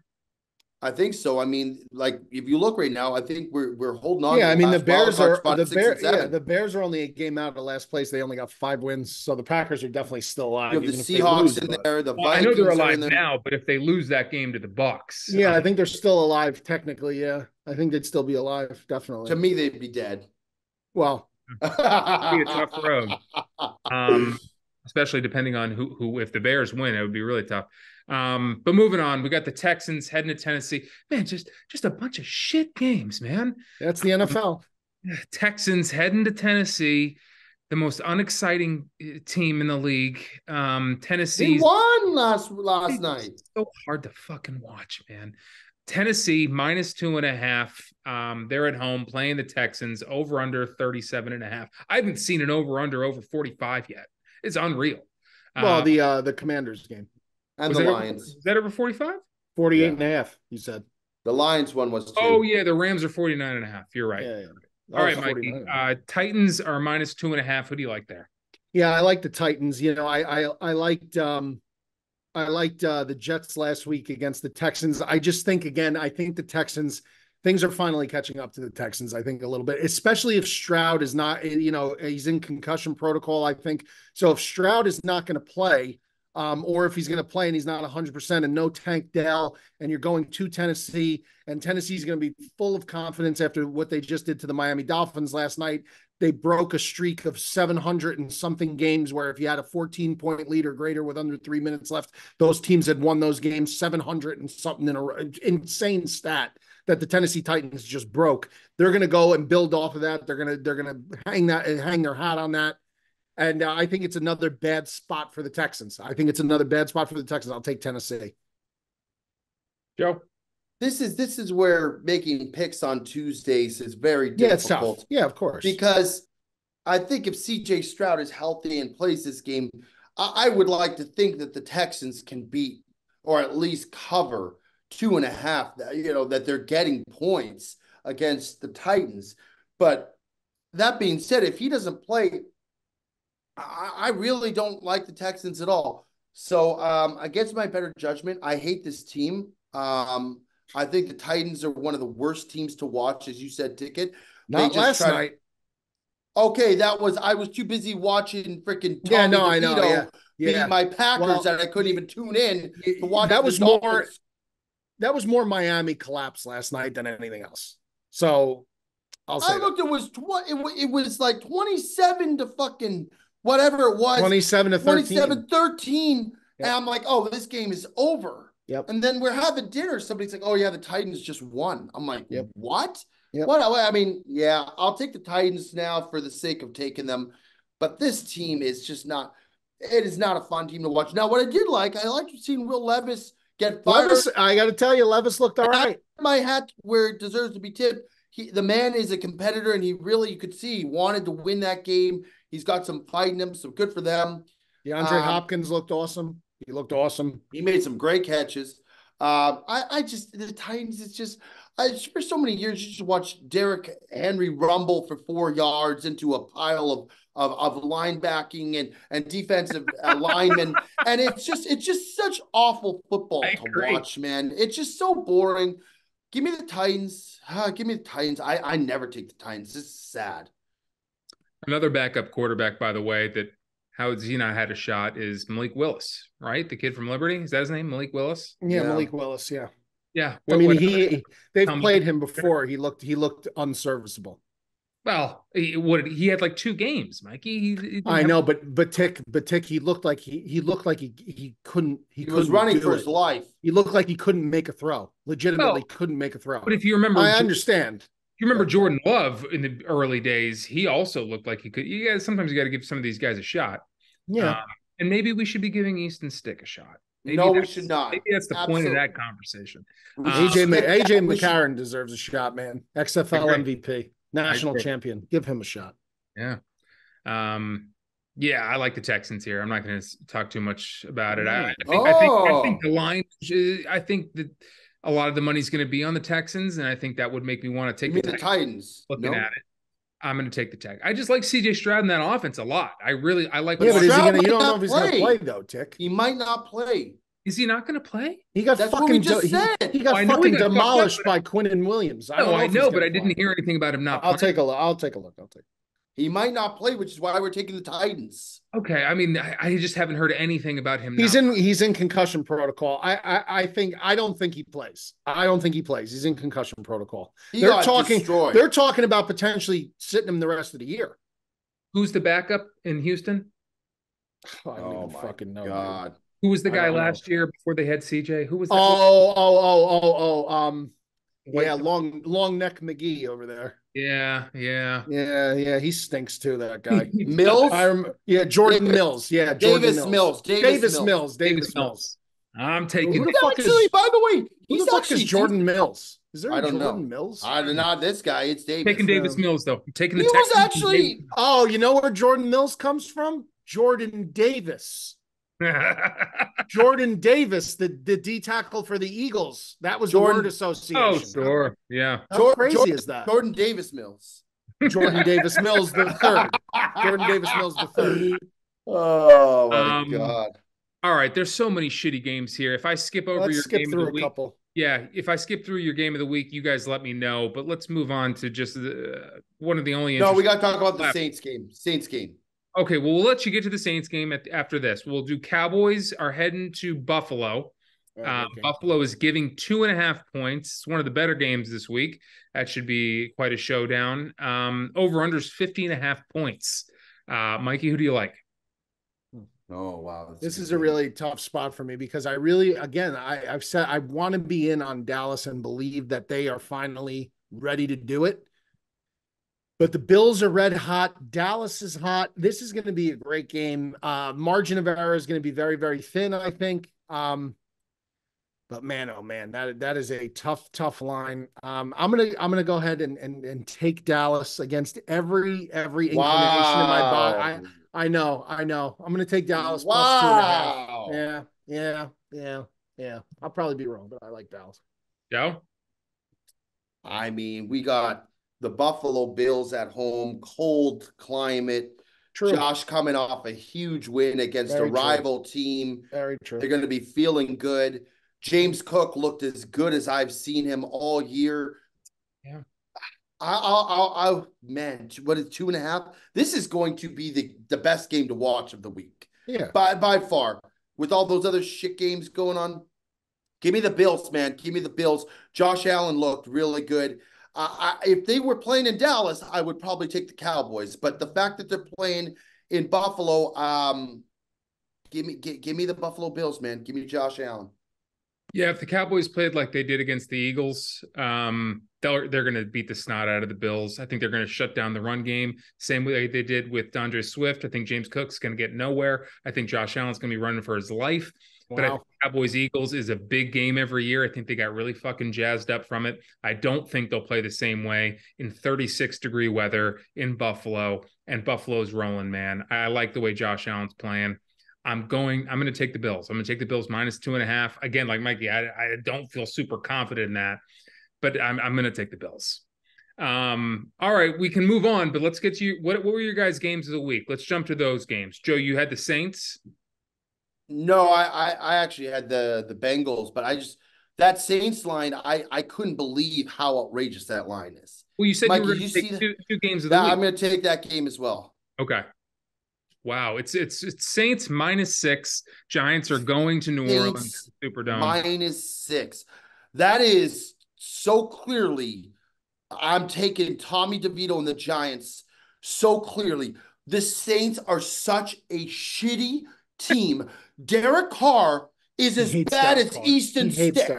He's as bad as Easton Stick. Jameis Winston should be playing, and he should be playing every week. Derek Carr is bad. I am taking a second game of the week this week because of how bad this line is. And maybe I'll get burned. Maybe everybody and their mother's going to take it. The Giants +6 with Tommy DeVito. I think they win this game. So why don't you just take a money line then? Because I'll get banged. Sure. I have a good, by the way, I have a really good record for my games of the week right now. So I don't want to just throw it to the dogs.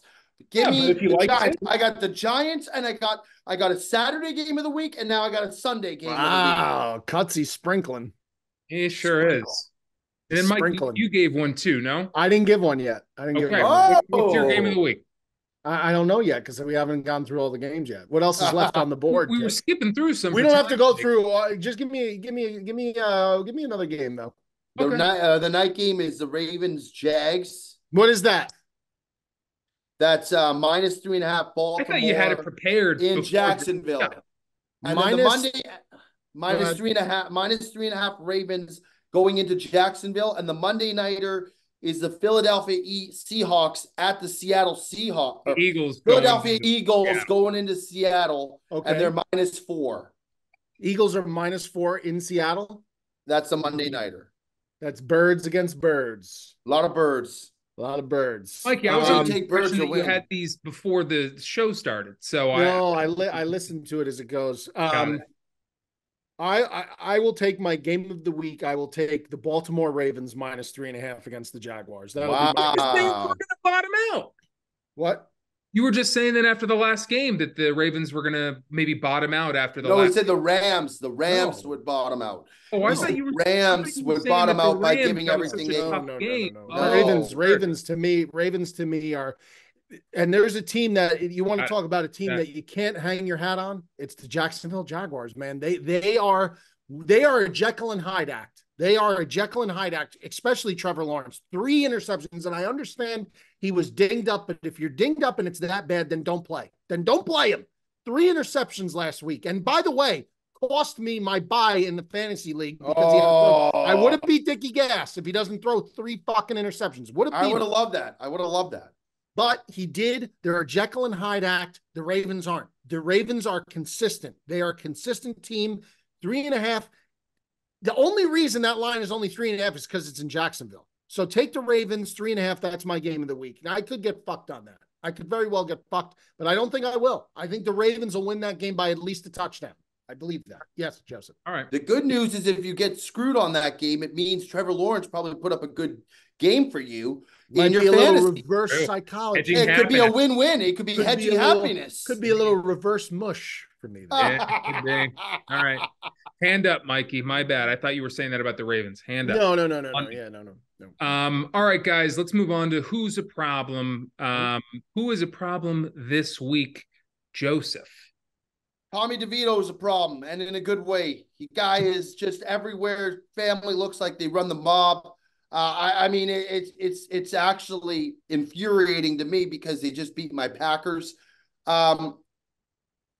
Under Daniel Jones, last 6 games, I think he was 1-5. Tommy DeVito, 4 games in, 3-1. I'm not saying that this kid is the answer. I'm not saying that he's the best quarterback out there, but the kid goes out there without a doubt every week and gives everything he has. He seems like a kid who wants to win. It's a feel-good story. Happy for the Giants. I don't think I don't know how long he'll actually play for them as their starting quarterback through this year. But he's a good problem because right now he's taking over the scene. Hometown kid. It's a good story, needs to be mentioned, and Italian kid. So good for us. Good for us, Mikey. Listen, I want to love Tommy DeVito so much more than my body allows me to, because I just, this national media obsession with Italian people it's honestly starting to bother me. It's starting to bother me. Listen, this chain, right? He's got the same fucking chain. Let me tell you something. Every fucking asshole with a vowel at the end of their name that lives in New York or New Jersey has one of these fucking horns. Every single one of them. Every single one of them's got one. Okay. I want to root so bad for him. He's from up the street from me, Cedar Grove, New Jersey. That's literally up the street. I lived in Verona, the town next door. They were rivals, Thanksgiving Day high school rivals, Verona, Cedar Grove. I know all. I want to root so bad for DeVito, but the national obsession with, oh, he's eating a chicken cutlet. Oh, there's a piece of mozzarella. Oh, his dad kissed another guy on the cheek. Shut the fuck up already. I can't believe the obsession, the level of obsession with Italian-American culture. I saw the agent. By the way, the agent, that was ridiculous. That was ridiculous. The whole thing is just, it's being overblown now on purpose. And that's fine. I'm rooting for Tommy DeVito. Good take, Joe. He is a problem in a good way. My problem this week is kind of from last week. Jamal Adams is a problem in the worst of ways. This guy is an absolute scumbag. He is a scumbag. So a guy from the media tweets out a video of Ferguson burning Adams for a touchdown and says nothing personally attacking Adams. It was just like, oh, wow, or something like that. Or woof. Yeah, I think he said woof. And then Adams asks the reporter a picture of his fiance or his wife and says woof on top of it. Let me tell you something, Jamal Adams. Let me tell you something, bro. If this guy ever fucking pulled a move like that, and then, first of all, something he would never do face-to-face with somebody, ever. And then he went on to double down, defend himself of doing it and says, when people go low, I go lower. I'd love nothing more than a Mikey V Jamal Adams beef. Dude, let me tell you something, man. I'm just saying right now, as a man, if you ever did that to my wife, I would find a way. I would find a way to at least have a phone call conversation with him. I know enough people now through some of the connections I made where I guarantee I could probably get Jamal Adams' phone number, and I would have a serious fucking personal issue with that. I really would. That is the ultimate scumbag, douchebag, piece of shit, egomaniac, cowardly move I have ever fucking seen. Jamal Adams is a problem, and more so a piece of shit. He is a piece of shit, and he should apologize to that guy, man, because that is disgusting. You don't bring another man's wife in. What are you, a fucking coward, dude? What are you, a fucking coward? You looked up to find a picture of this guy's wife, you coward, dickless asshole? What a coward, man. Jamal Adams. Take a walk. By the way, hasn't been relevant or good. He got cooked by Deebo Samuel on Sunday. Why don't you make a play on the field so we could stop saying about Wolf? We talk about Wolf. It's been your career the second you left New Jersey to go play for Seattle. That's been Wolf. You trying to make interceptions. That's been Wolf. You trying to cover wide receivers. That's been Wolf. You've been able to do one thing your whole career, and that's blitz. And quite frankly, you're not even good at that anymore. You are a scumbag, bum, barrel of the bottom piece of shit. And that's all I'll say about Jamal Adams. That might be the best Who's a Problem we've ever had. Yeah, I think that's the last time we don't end with Mikey for Who's a Problem. No, because you know me week to week, I don't get fired up like this very rarely. But I wanted to do that one last week, and when we didn't do He's a Problem last week, I was saving him just for this week. I've been thinking about this one for 2 weeks. Did you imagine he did that to Hawley? Dude, don't get him fired up.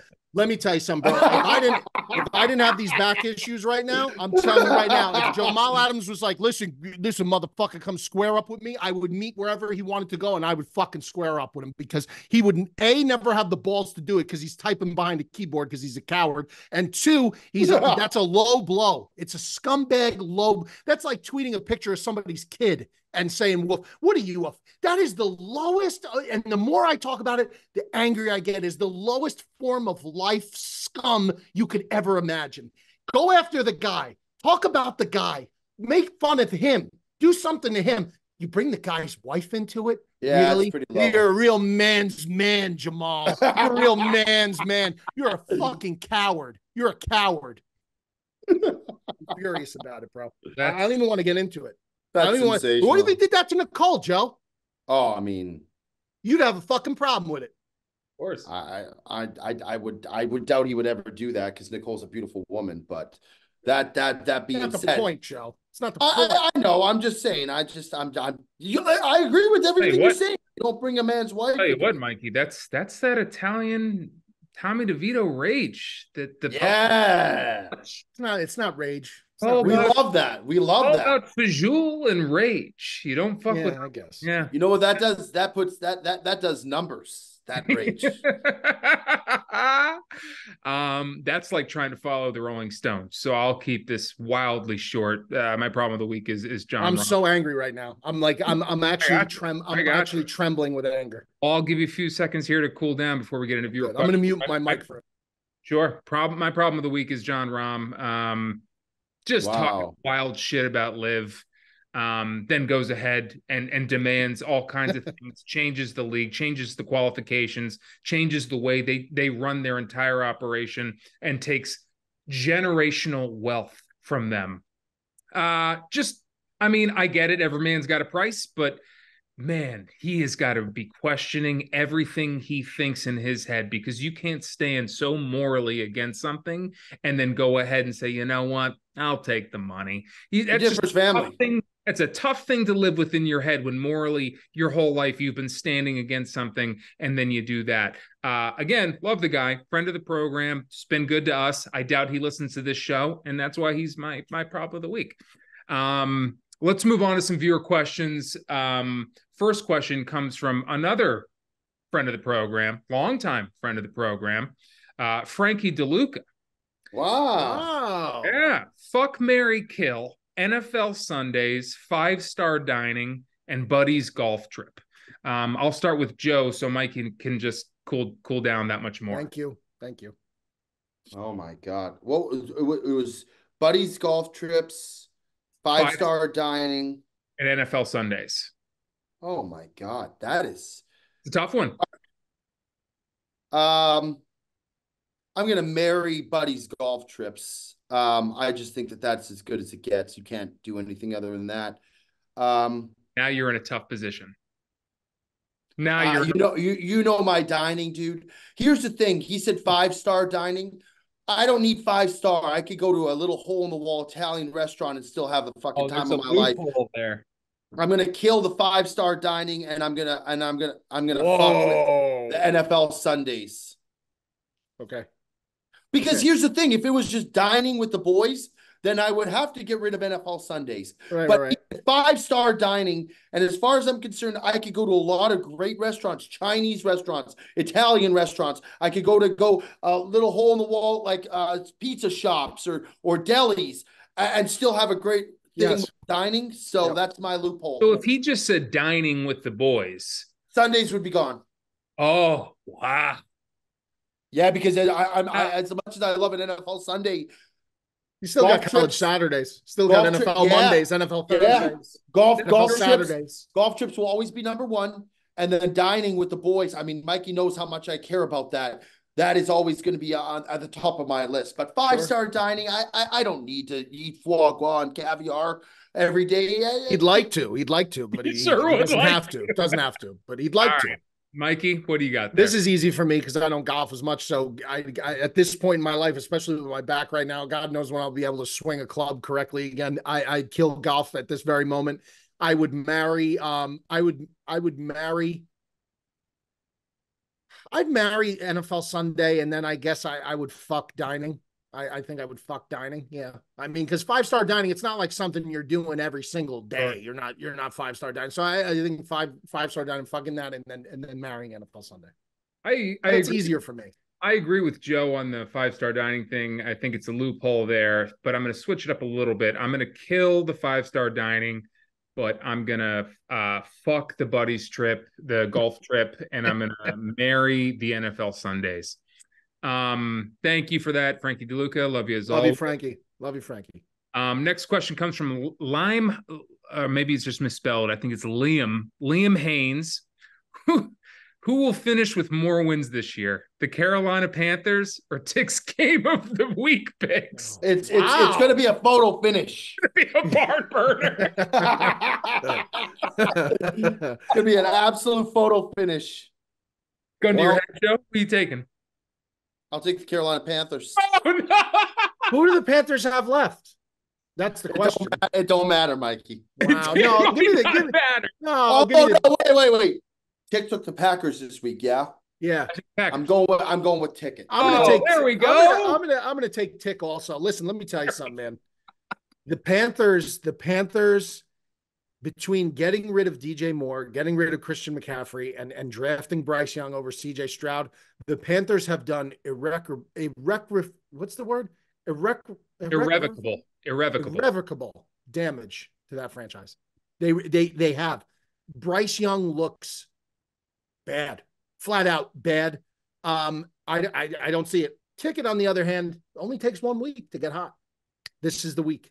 And Wow. picking on Tuesdays is tough. Picking on everyone knows. Picking on Packers bounce back week. Hey, Tick, I love your pick of the week. Let's do one more very quickly, and then we got to bounce. Noah Davos asks, if you each had to cook your signature meal, what would it be? Yeah, for me, I would be on the grill for that. I would probably do. I do a very nice. I do like some reverse sear strip or ribeye steak with homemade caramelized onions, blue cheese crumble on top. That would wow. Be, yeah, that's my caramelized onions. It takes me like an hour and a half to do them the way I like to do them, very, very slow. So I don't do it often because I hate standing, and you got to watch them the whole time because you got to stir them the whole time. So I hate standing over the stove that long on my back. It's very uncomfortable, but that would be mine. Jody? I can't cook. I can grill though. So give me steak and eggs. Oh. You an over easy guy, Joe? I like, over easy. You like a runny egg, don't you? I like a runny egg also. I like sunny side up, to be honest. Sunny side up is tremendous. I haven't had sunny side up. In fact, thank you. Little salt, pepper. I'm gonna have that for breakfast tomorrow. Thank you. I haven't had that in a very long time. Sensational. I mean, with a little dunk the toast in there. Yeah, a little ciabatta in there. You know what's underrated is a nice, easy poached egg. Let me tell you something. Tough to do a good poached egg. I've done it before. It's not easy. But when you nail it, it's fucking incredible. Yeah. Well, I'm not Italian, like my two brethren here, but I would absolutely go with it's one of my favorite dishes of all time. I think if you do this well, it's almost unbeatable. Just as an entree, is a chicken parm. I think Can you make that? Chicken parm, I can, and I've done it. I'm not saying I can do it at the level of some of these restaurants, but I would do it. Good for you, Tick. I think that's as good a dish as you could possibly. If I could do that, I'd make it my dish of the week too. Yeah, well, there you go. If I could make it like Dan Tana's, I mean, that's all I'd eat I'd have a heart attack by Thursday. All right, guys, another good episode. We did a long one here. Hopefully, really long one. Marathon. 2 hours. We've done longer, but it was a good one. We had a lot of fun. We got to all the segments. I think we touched on all the things we wanted to touch on. As always, that's Mikey V. We got Joey D down here, or actually, he's on the side now. He's in the middle over there. And we will see you all next week. Yeah, and fuck Jamal Adams. Love you all.